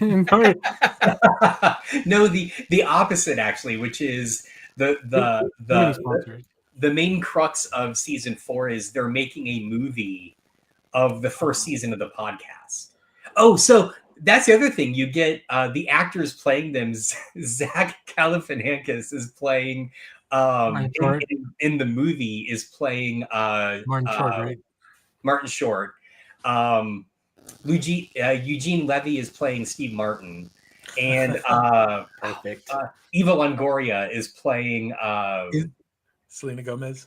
Is it a plot point that they're shooting this in Canada and that's why they got Canadian? Because I think no, they actually go to like LA once or twice. But anyway, it's fantastic. It's really good. And then the last thing I'll say, it's not really a show, but I have been playing the new Indiana Jones and the Great Circle game. It is so good. It is so fucking good. It just, I know there have been a lot of Indiana Jones games and they're, between okay and not great at all. This is the first game ever that makes you feel like you are playing Indy. And the thing I really love about it, first off, Troy Baker does a 1,000% impeccable Harrison Ford as he sounds. I mean, to the point I thought that was Harrison Ford. No, yeah, it is not. It is Troy Baker. Almost to the point, like when they did the video game awards, I guess like last week, Harrison Ford was on stage and pointed to Troy Baker and said, "This guy is great." Like, totally gave him props for what a fantastic job he did in that role. It's even little stuff like, there are moments in the game where you have to use the whip to like climb up to certain areas, and when you're climbing up, Indy sounds like he's struggling. He's not a superhero. He's like, ugh, like just trying to climb up this thing. The puzzles are great. Like, it's just a phenomenally great game. I'm so happy with it. So if you're an Indiana Jones fan, in particular, if you have Game Pass, it's included in Game Pass, so you don't have to go buy it. You can just download it and play it. Yeah. Really, really good. So just wanted to give a shout out to that. Very nice. All right. Jeff, you want to talk about what you've seen and then roll us into comic books? Sure. I watched Gremlins. It's my my Christmas watch of Gremlins. Great Christmas movie. It's only one's a Christmas movie, right? I think the first one. Yeah. First one's a Christmas movie. Two is in New York City. Two's in New York City, but the old people come and visit. So there's something happening. I forget. I don't think it's. But we all know they don't celebrate Christmas in New York. There's not a big tree in Madison Square Gardens. Yeah, but two is really the parody of a big New York turd who put his name on buildings back then. Clamp. Yes. Oh, the Home Alone 2 guy. Yeah. Right. Yeah. I also watched my Christmas movie for the week. My holiday Christmas Hallmark Christmas movie for the week was the Santa Claus. I don't know if anybody, Clay, have you seen this? The Santa Claus I haven't. yet? Mm-mm. So it's about a school of Santa Clauses, a school for Santa Clauses, that is weirdly falling on hard times. There's not a demand. There's not a demand. There's not a huge year-long demand for a school for Santa Clauses. Did you watch Red One? Christmas isn't cool. It's a full on. It's not just a school. It's like a camp. So it like takes place in the woods. It's this beautiful camp that they go. That people who want to play Santa Claus, mall Santa Clauses, go and stay at to learn. But the camp is desperate for funds. They need to win something called the Santa Cup in order to stay open. The Santa Cup is just this obstacle, like Ninja Warrior-esque obstacle course. With milk and cookies? They have to run across like staged roofs and then like carry bundles of gifts and run under Christmas lights, all kinds of stuff. Climb up a ladder to get up the chimney. I'm in. It's not a bad movie, honestly. For a Hallmark movie, it's dumb, but it's kind of entertaining. You can watch it. So are the Hallmark movies now being entirely conceived and written by AI? Because that's what it sounds like. I feel like I posted a thing on Threads like a month ago, like when they first started showing the Hallmark movies, and I talked about how I thought that Hallmark might be the most successful movie studio around right now. I don't think you're wrong, actually. Because these movies are cheap to produce. And then people, when the comments went nuts, because they were like, I had a friend that worked on one of them. They're like, it's great. They know exactly what they're doing. They're not reinventing the wheel. They just come in, they do their job. Everybody gets along really well. And then they bolt. Super cheap, super easy, really quick turnaround. And I feel like they've gotten their thing down. Like they know what they're doing. And now they're kind of experimenting with some of the early movies from like 10 years ago, the Hallmark movies, those are like the cheesy ones. These are not terrible. I would put this up against Red One. Like, honestly, if Red One is like, kind of like, it's a movie. Oh yeah. Like, that's kind of what this is, but it's, But should be seen at IMAX. Yeah. You can totally. It did remind me a little bit of Inception, maybe. I don't know. The crux of this film, particularly, is they actually come across a Santa Claus, real Santa Claus, who has bumped his head. He has amnesia. He doesn't know he's the real Santa Claus.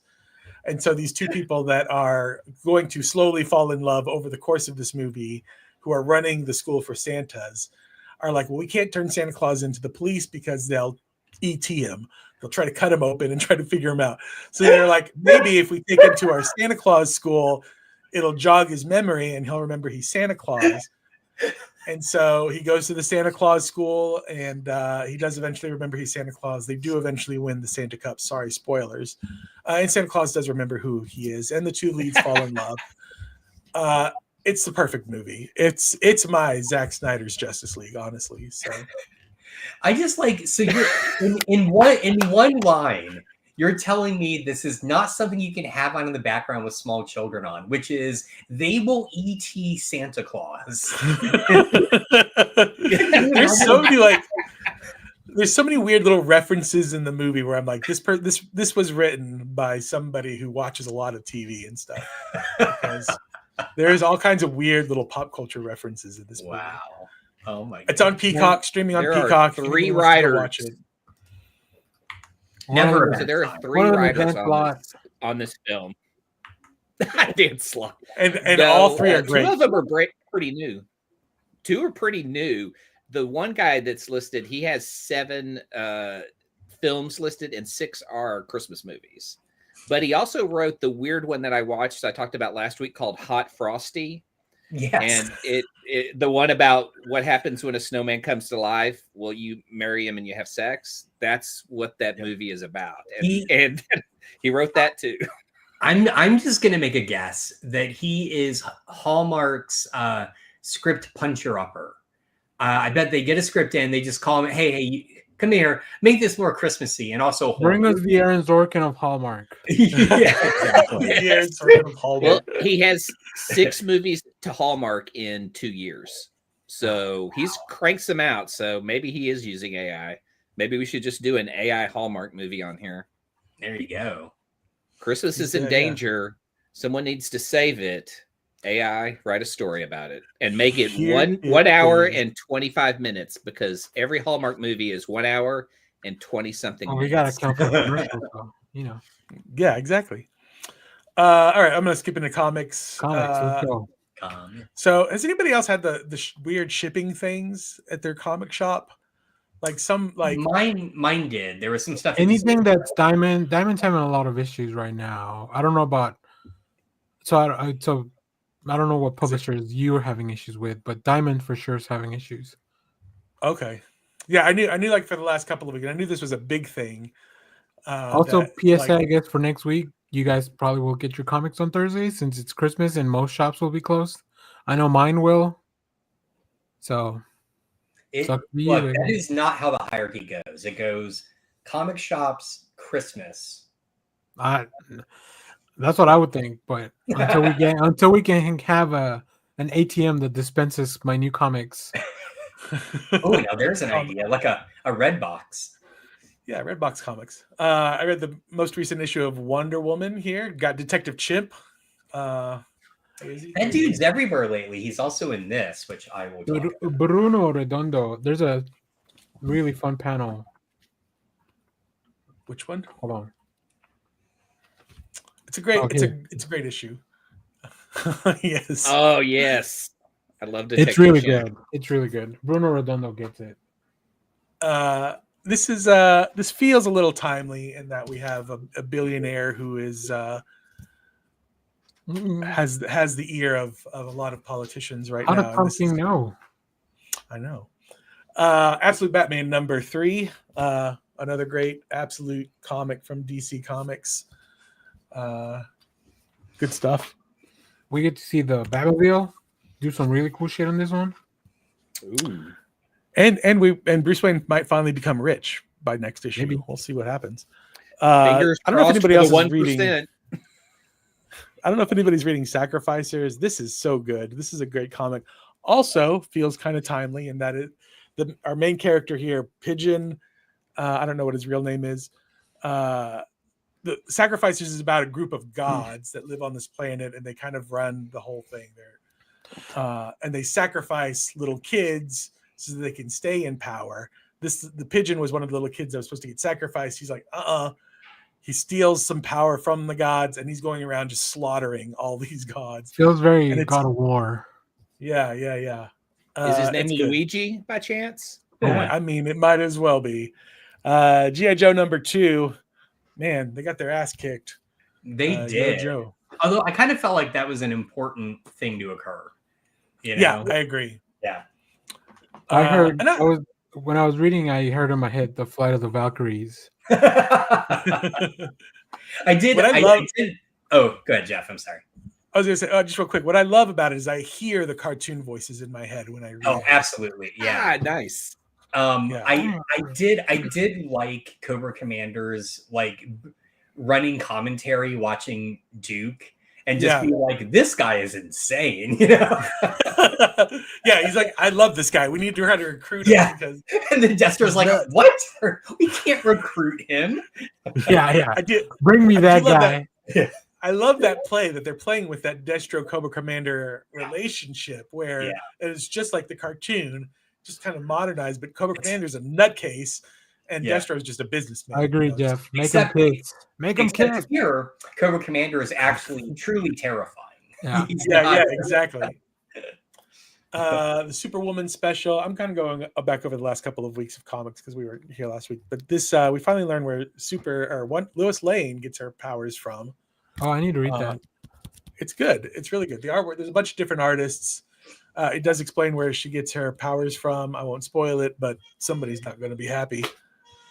The incels. The incels. Feminism. Yeah. FML. This is by Kelly Sue DeConnick and David Lopez. The cool thing about this comic, it's very autobiographical. Oh, really? She's married to it's the main character is a woman who has 2 kids. They live in the Pacific Northwest. She's married to a guy who's in LA writing movies, which is kind of what Matt Faction is doing. I didn't know that. Yeah. He wrote Monarch. Yeah. But in the back of it, she's kind of like got this little mini zine kind of thing that cool. Oh, that's really cool. It's very Gen X Portlandy. I love it. Yeah, I am all over. I love Kelly Sue. Yeah. Same thing from their Captain Marvel run. David Lopez did the art for Captain Marvel. Yeah, and it's really good. Cool stuff in the art with this one. Like he does a few different styles in the art, not just like normal. A lot of little cartoonish type of things, and feels very Gen X coded for sure. I read the first issue. I think you guys would enjoy it. Gen X coded. I like that. I read this is the Ultimate Universe Year 1, the Peach Momoko cover. Ooh. It was so good. Poor Nick Fury. So good. Twist. It's a good recap of like if you haven't been reading any of the Ultimate comics, just need a kind of a refresher of what the universe is about. It's all right there. In fact, that's pretty much all this comic is. You do get like a little preview of the new Ultimate Wolverine, but basically this is just an overview of what the first whole year has been about. And I really said, but like in the coolest story like format possible. Yeah. So the newest issue of Amazing Spider-Man, the 8 Deaths of Spider-Man. What's weird about this? So this was promoted as a big Joe Kelly, Ed McGuinness, like little mini story. This is not either of those. This is not written by Joe Kelly, nor was it drawn by Ed McGuinness. It was written by Ed McGuinness and drawn by Joe Kelly. Yeah. It was written by Justina Ireland with artist Gleb Melnikov. Gleb Melnikov is great. Is that one about Jackpot? No. Oh, okay, because she did Jackpot. Did they get the? Is this a villain? Yeah, exactly. Right. It's the same story. Like it's just like a filler creative team for the story that I guess Joe Kelly's not even in the credits on this thing. Joe Kelly has been announced that he's going to be on the reboot of the series next year, which is insane that they're rebooting Amazing Spider-Man again. Put him with MJ. Batman, Dark Patterns, Dan Waters, Hayden Sherman. This thing is beautiful. God, the artwork is beautiful in this. Somebody said it reminded them of the Tim Sale stuff. It does definitely remind me. Oh, very much so. Especially with, I guess that's a hell of a compliment. I guess like a character like that. Yeah, very much. Hayden Sherman's gone from Red Gnarly shit. So I actually thought of this earlier when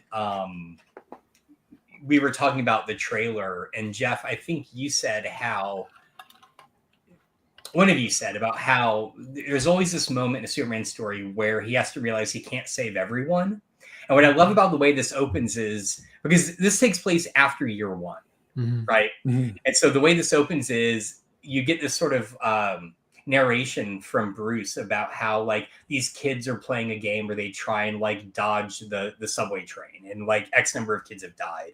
And then there is this, you know, this other thing that happened. He said, I've been doing this now for several months, and I've come to realize I can't keep everybody, like I can't keep humans from doing things to themselves, right? Like that's not my role as Batman. And I thought it was a really interesting way to start this, which is like, as he's becoming Batman, he's realizing he has to know when to be Batman, right? You can't know stupid. So anyway, yeah, it's just weird. I have zero interest in reading the current like Batman normal titles, be it Absolute or All In or whatever. I will always pick up these kind of weird mini series that just play off of other stuff. So that's kind of the danger, I think, with Batman. Like I was like, I'm a fan of Dan Waters and I love Hayden Sherman art, so this was kind of an immediate pickup for me. But they have so many Batman stuff. It's, you know, this is what what's his name? Like Danny's so happy. That you've got to bring it as a creator if you want your Batman stuff to rise. And I'm like, well, because what's Batman Dark Age was great. This is great. But then also there's stuff like what is it, the Gargoyle one? Like only one issue of that had come out like 5 months ago. Next one comes out next week. Oh, it does? Really? Yeah, but that's issue 3, right? They've done 2. It's only 3, and the last one comes out next week. Okay. Yeah, they've been way behind that. But they've also been behind on this. It's been a couple months since this. And where's the Jason Aaron one still? I think that has like 1 or 2 issues. I think that one's done, right? The one where he goes fight aliens? I thought it still had an issue left. Maybe. I thought it was only 3 issues. I feel like, and again, I realize I'm saying this from a place of I'm not reading the normal shit, but I feel like it's kind of an indictment of the normal DC stuff where the really cool Batman shit we all want to read are these oddball one-off series, and I'm just like, I have no interest in the Absolute. I don't know who we is, but we. Well, that being said, Zdarsky's Batman is cool. Some of us we are reading the monthly. Yeah, all right. Then it's the monthlies. I'm enjoying the Detective Run by Tom Taylor. Yeah. All right, the last guys, I have more Batman comics. This Avengers, what is this? 21 Avengers versus X-Men, but it's just a baseball game. But I feel like it does, like, so Jed McKay's also writing X-Men. And they kind of does tease a little bit, like at the end of the issue, Scott and Carol are like, we're going to be buddies forever kind of thing. So I'm like, what a weird, ominous little buddies for life, mate. Tease. And then we've got Uncanny and then regular X-Men. This is a crossover event. Radon, Gray Malkin. The 2 X teams are kind of fighting, but really they're I kind of want to read Uncanny just because it's Gail Simone. I enjoy it. I like the Gail Simone Uncanny more than I like Jed McKay's X-Men. Interesting. Yeah, I think so. I agree. But I really like the Exceptional X-Men. I think it's probably still my favorite. Oh, the Kitty Pryde one. Yeah, they go in kind of order from like how do you like your X-Men? Do you like them dramatic and interpersonal to do you like it actiony? And Jed McKay's super actiony on one end, and the Exceptional is we're dealing with how these characters interact with one another on the other. All right, cool. Is that everything, Jeff? Yeah, I've got a whole bunch of others, but those are just the ones I was like. Let me run through the ones you haven't talked about real quick. TVA #1 was really cool. I wanted to talk about this. I read this too. This is like the biggest connection I've seen them make to the MCU. This is the question I have. Have we ever had this happen where an MCU becomes a comic? Because this is, I mean, it's the writer of Loki, right?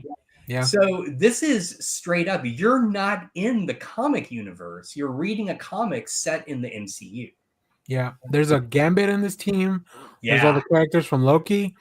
Jimmy Hudson, Wolverine's kid from another universe, is in this. And which, Oh, wow. course, but Spider-Man. here's the weird thing, because again, I'm not reading all this stuff. There is an editorial note that references why Spider-Gwen is in this. Yeah. And that's from the comic, right? Yes. Yes. So I'm trying, this is what I'm trying to figure out is where does this exist in terms of the comic versus, it's such an interesting idea, right? Yeah, I kind of like that it's in limbo, kind of. Right? Yeah, it is. That's really TVA, thematically, kind of. I don't know. Maybe they just can't decide, so we're like, whatever. Now, Josh, I see that you just finished one Christopher Campbell book, which I'm sure you'll talk about. Yes. Can I interest you in another Christopher Campbell book, Challengers of the Unknown? Ooh, I was well, excited to see they're back. I was about to say no, but I do like Challengers of the Unknown. I So know very little about these characters, but they're teaming them up with Justice League members to get things going. It's really good. I really enjoyed it. Also, one comic I couldn't I didn't get one, but it's probably the best thing I read this week. New Gods #1. I think it's in your list. oh, okay. Maybe not. Nobody has it on their list. That's uncanny. Yeah, New Gods #1. No, the X-Men are uncanny. Let's see. World's Finest. That was fun. I haven't read this one. Ultimate Spider-Man #12. This is the Christmas issue, but it's also the end of the second arc. Really cool. They got another one of these Wolverine books. I don't know why. I picked it up just because this cover was really cool and I wanted to check it out. And then these are just books that I haven't read yet. I think we already talked about all the stuff I read. Yeah, Nightwing's really good too. I think That cover's Dan awesome. Waters. I love that cover. Yeah, I saw that. Yeah, it's also Dan Waters, if I'm not mistaken. Yeah, yeah, it's Dan Waters. it is. And then I did pick up here. I'll show you guys this one, and then we'll move on. They reprinted Absolute Superman #1, and I picked this one up, and I was like, "Oh my god!" So, The glare. so good. And then it's got two covers. It's got this. This is a normal reprint, and then the foil on top. Let me see. Did I write anything else? Yeah, Dark Patterns is good. And Laura Kinney Wolverine has a new series too, which I also recommend. All right, Josh, let's go to your stuff, and then we'll do. If you guys have 10 more minutes, we can do something else real quick. Okay. Yep. Maybe. I have a lot. Apologies, but I did actually read everything that I picked up from last week and this week. So finally picked up the last issue of the reprint of Secret Wars. You finally knows what happens. And right, yeah. And boy, howdy, I know I've said this before, but it's worth mentioning again. Jim Shooter is a terrible writer. Very, very bad. Just awful. Anyway, okay, so. But did he sell toys? Oh, he sold 100% sold toys. But they would have sold those toys even without the comic series, let's be honest. Right? How desperate were we? I mean, again, in the same way we were desperate to see our favorite Marvel characters on the screen, we were desperate to have toys of those characters because they did not exist before Secret Wars, at least in that. You could find a random, you could find a random a Spider-Man water gun. Or like a Mego figure from the 70s. Picked up DuckTales 2. I will be honest, I picked up this cover just because it made me giggle, which is basically Scrooge and the nephew's just getting attacked by squirrels. I don't know why. It's really adorable. This is good. It's fun. It's just nice having kind of new DuckTales comics that feel like the show. I did catch the DuckTales reference in oh my gosh, Mythic Quest, when he starts talking about his one, Abed's character starts talking about DuckTales in there, that he wants to build a silo just like Scrooge McDuck. And yes, I totally didn't put that together. It makes sense now. I'm torn on this, guys. I read the first issue and really liked it. anyone read this issue? That was one of the ones that I missed. Like, I have to go back to the comic shop to pick it up. I love Tom Scioli. I love this concept, but man, this issue felt really phoned in, especially art wise. Like, it just does not look good. There's one page in particular. I was just like, I don't know. I don't know. It's not really clicking for me, and it has everything that I would love about Godzilla, and for fuck's sake, we have Jules Verne and Sherlock Holmes and Gatsby. Anyway, so I don't know. We'll see. I might just wait till it's collected. I guess this was from last week since no one brought it up, but Transformers. Oh yeah. I talked about it on the previous show because I read it early. But yeah. Okay. I feel like shit's getting really intense in this book. I do love. I'm not quite sure how I feel about the new Starscream. No spoilers, but I just want to point out that every time he shows up in his new form, I just kind of laugh because it's so silly, and he seemed to have come to accept it, which is kind of fun. Yeah. I do like also how you're getting this interesting, there's this like subtext in the story about both how the Decepticons and the Autobots are, both sides are being kind of fractured by this legacy of war. And it's like, who wants to keep fighting it? Who doesn't? There's something really powerful about, and again, no spoilers, but there's a moment in here where a Decepticon is questioning what they're doing. And I really like how Warren Johnson is like really exploring this. It's much more about like a war story than it is about these are just Transformers fighting, So really, I do enjoy that because there's also like Optimus Prime is not the infallible Optimus Prime that we're used to. Like there's people out there like, why are you like this? Like you don't, you're fighting a war, but you're almost too noble for the war, right? And you're making bad decisions. Like we're going to keep losing because of you, kind of. Grow up, Optimus Prime. Grow up. Yeah, exactly. Fantastic Four 27. I got this cover. I'm really not usually a huge fan of his. I'm totally blanking on who it is. Humberto Ramos? It looks like no. It's who drew Silver Surfer back in the day. Ron Lim. It should be, but I'm actually not seeing him on the list. Hang on. Oh no, I'm sorry. Mark Bagley, Spider-Man. So that's a Mark Bagley cover. Your webs, Bagley. Yeah. Oh, but again, just yet another issue. I can't praise Ryan North enough, which is I could pick up this issue, hand it to a stranger, and say, all you need to know is that this is the daughter of Ben Grimm and Alicia Masters. And that's all you have to know. And you can read it and get done and walk away and not feel like it's setting up 18 subplots. It is a one and done great story. I love it so much. Oh, that was the other thing. I'm sorry. Real quick before I forget.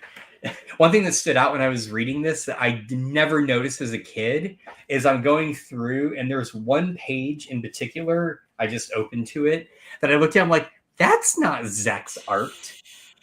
You see this page right here? Look, is that Walt Simonson?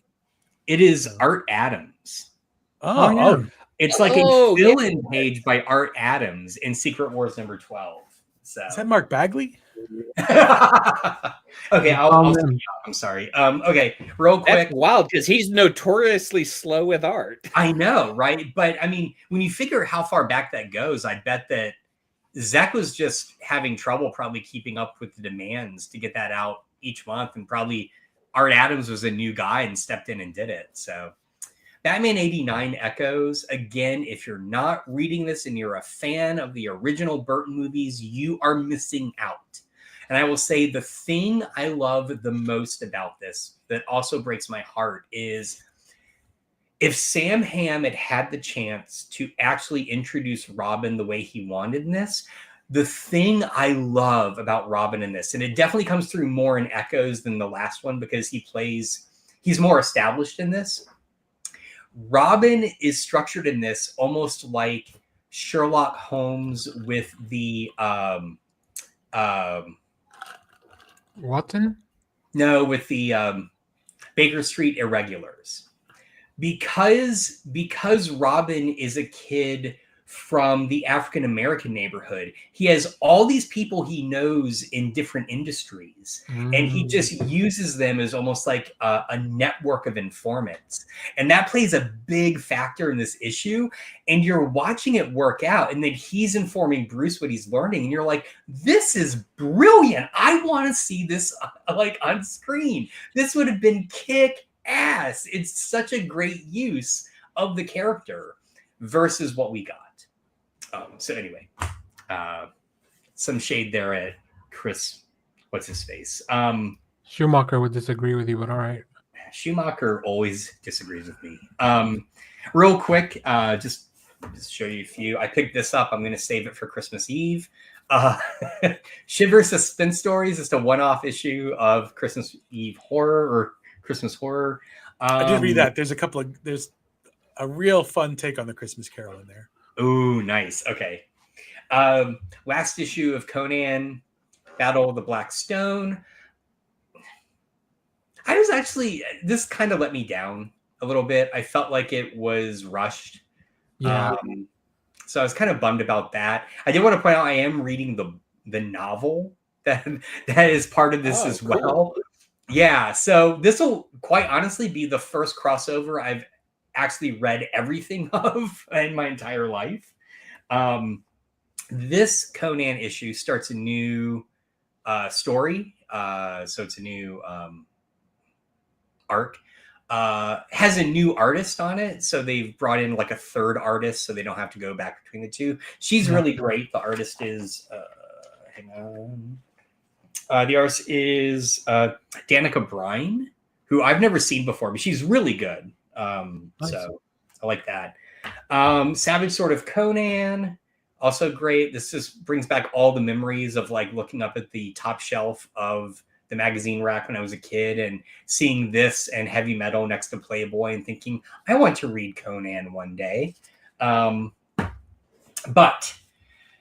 the last issue of Plastic Man No More came out. I'm really torn on this book. I am really fucking torn on this book. It's not bad. But here's my problem with it. First off, can we just get a fun Plastic Man book? I'm still kind of bummed that Gail Simone's wasn't that great. I had such high hopes for it. This book. Has anybody read the Kyle Baker one? I love the Kyle Baker one, but that was ages ago, right? That was like back in the 90s, I thought. I mean, it might be. I don't know. No, that's great. I love the Kyle Baker one. This book is way more body horror than Plastic Man, which is part of the main story. My gripe with it, but it's also, I kind of respected this as well. So the basic plot is Plastic Man learns that his body is failing. And his main concern is his son, Luke, because Luke has his powers as well. His main concern is that Luke ultimately in the future his body will start to degrade. Now, what's interesting about this is, I would say a key factor to the whole book is how both of their respective team members respond to them. In this book, the Justice League are utter assholes. Just utter assholes. The number of times that Eel O'Brien brings up that he is literally dying and they don't care is way too many times. They give zero fucks about him dying. And yet there's a really poignant moment in, I want to say the last issue, where Luke has just seen his dad, they're estranged. Robin comes to him and says, hey, we on the team have noticed you seem to be going through some stuff, right? So total contrast between the way that their team members respond to them. I guess my complaint is that ultimately, and I don't want to spoil anything, but ultimately the lengths that Plastic Man goes to save himself and his son are very extreme. I think way outside the realm of what Plastic Man would do.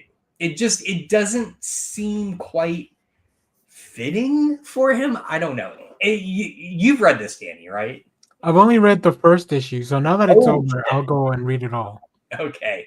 I mean, I had seen the solicit, so I kind of knew where it was kind of going to go. But I'm interested to see. Yeah. Okay.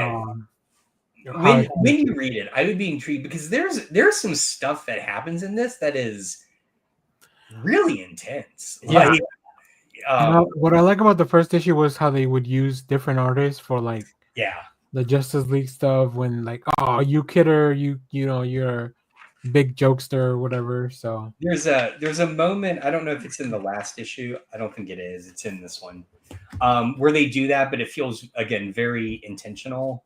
Yeah. And that is which again, I just want to point out, you do get Detective Chimp in this. He's a main character, so the big chimp. But God, where is this page? I can't find it.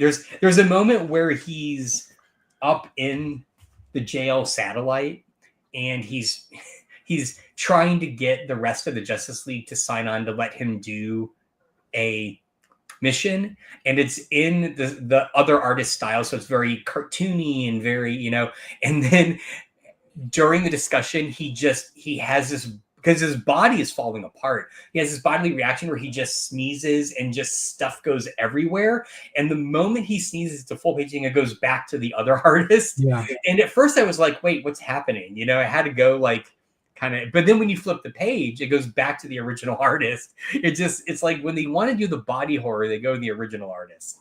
So anyway, I'll be intrigued to see what you think when you read it, Danny. All right, maybe I'll bring it up next time.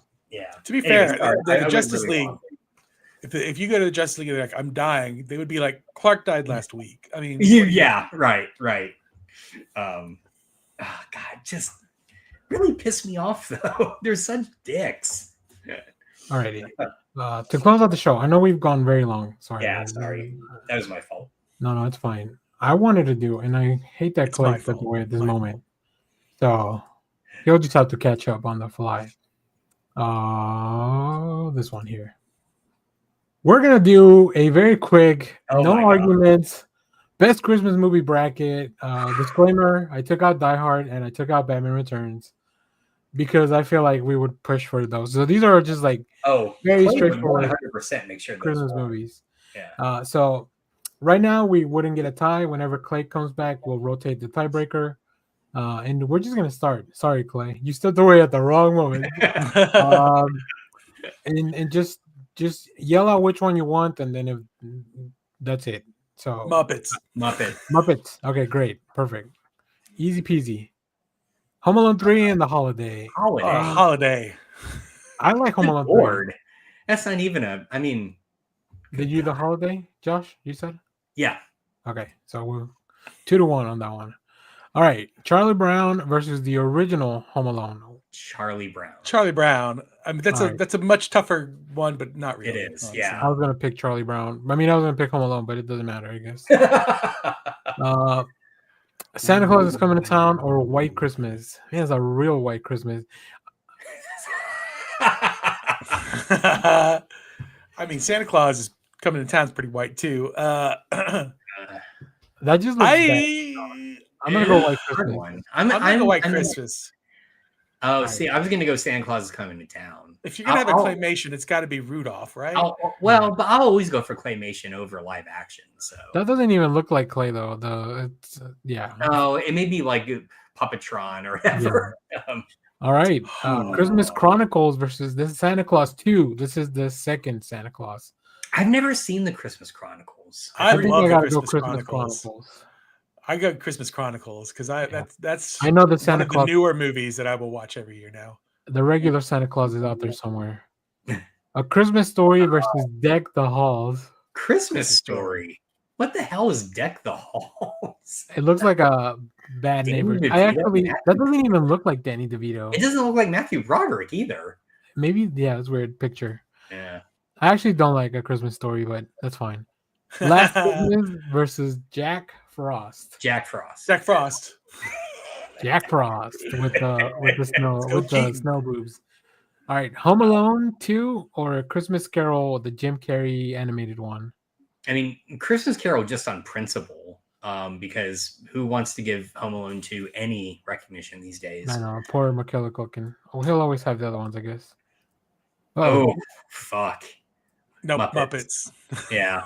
Yeah, we got to go through the bracket. Muppets, you guys said? Yeah, I agree. Muppets. Trying to make it fit better on the screen, but I guess that'll be fine. All right, Muppets. All right, I think Charlie Brown. Charlie Brown. Charlie Murphy. How is It's a Wonderful Life not in here? Oh, that's on the next. It might be on the other I side. gotcha. Yeah, And then I just picked a random list. I didn't have time to put together one. that's fine. But I did make sure to take out those. I'm gonna go Christmas Chronicles. I'm going Christmas Story.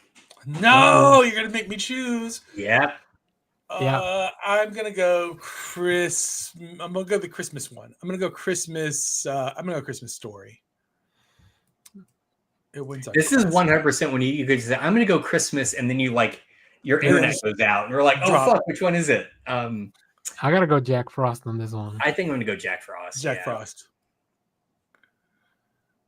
All right. Oh, fuck. I got to go Muppets. I got to go Charlie Brown. Too. Oh, no. I love Charlie Brown Christmas, but Muppet Christmas Carol is a stone cold classic. Which one did you pick, Josh? Muppets. Okay, so 2-1. Okay. Yeah. I gotta go Jack Frost on this one. I just do not like A Christmas Story. How do you not like Christmas Story? I'm going Christmas Story. Jeff? It's up to Jeff again. It's up to you once again. I'm gonna go Christmas Story because I will watch Christmas Story every year, but not Jack Frost. I gotta go Muppets just on principle. Muppets. I'll go Muppets. Yeah. Muppets. Yay. All right, on the other side of the bracket. Oh God. I've never seen Spirited, so I'm gonna go Mickey. I've never seen Spirited either, but I'm gonna go Mickey. I'm gonna go Mickey as well for the exact same reasons, but also I have a feeling that Mickey's probably just better anyway. Yeah. Oh, this is interesting. Rudolph probably. I say Rudolph. Yeah. What is the other one? Oh, Arthur Christmas. Sorry. Oh yeah. It's a Wonderful Life and Klaus. It's a Wonderful Life.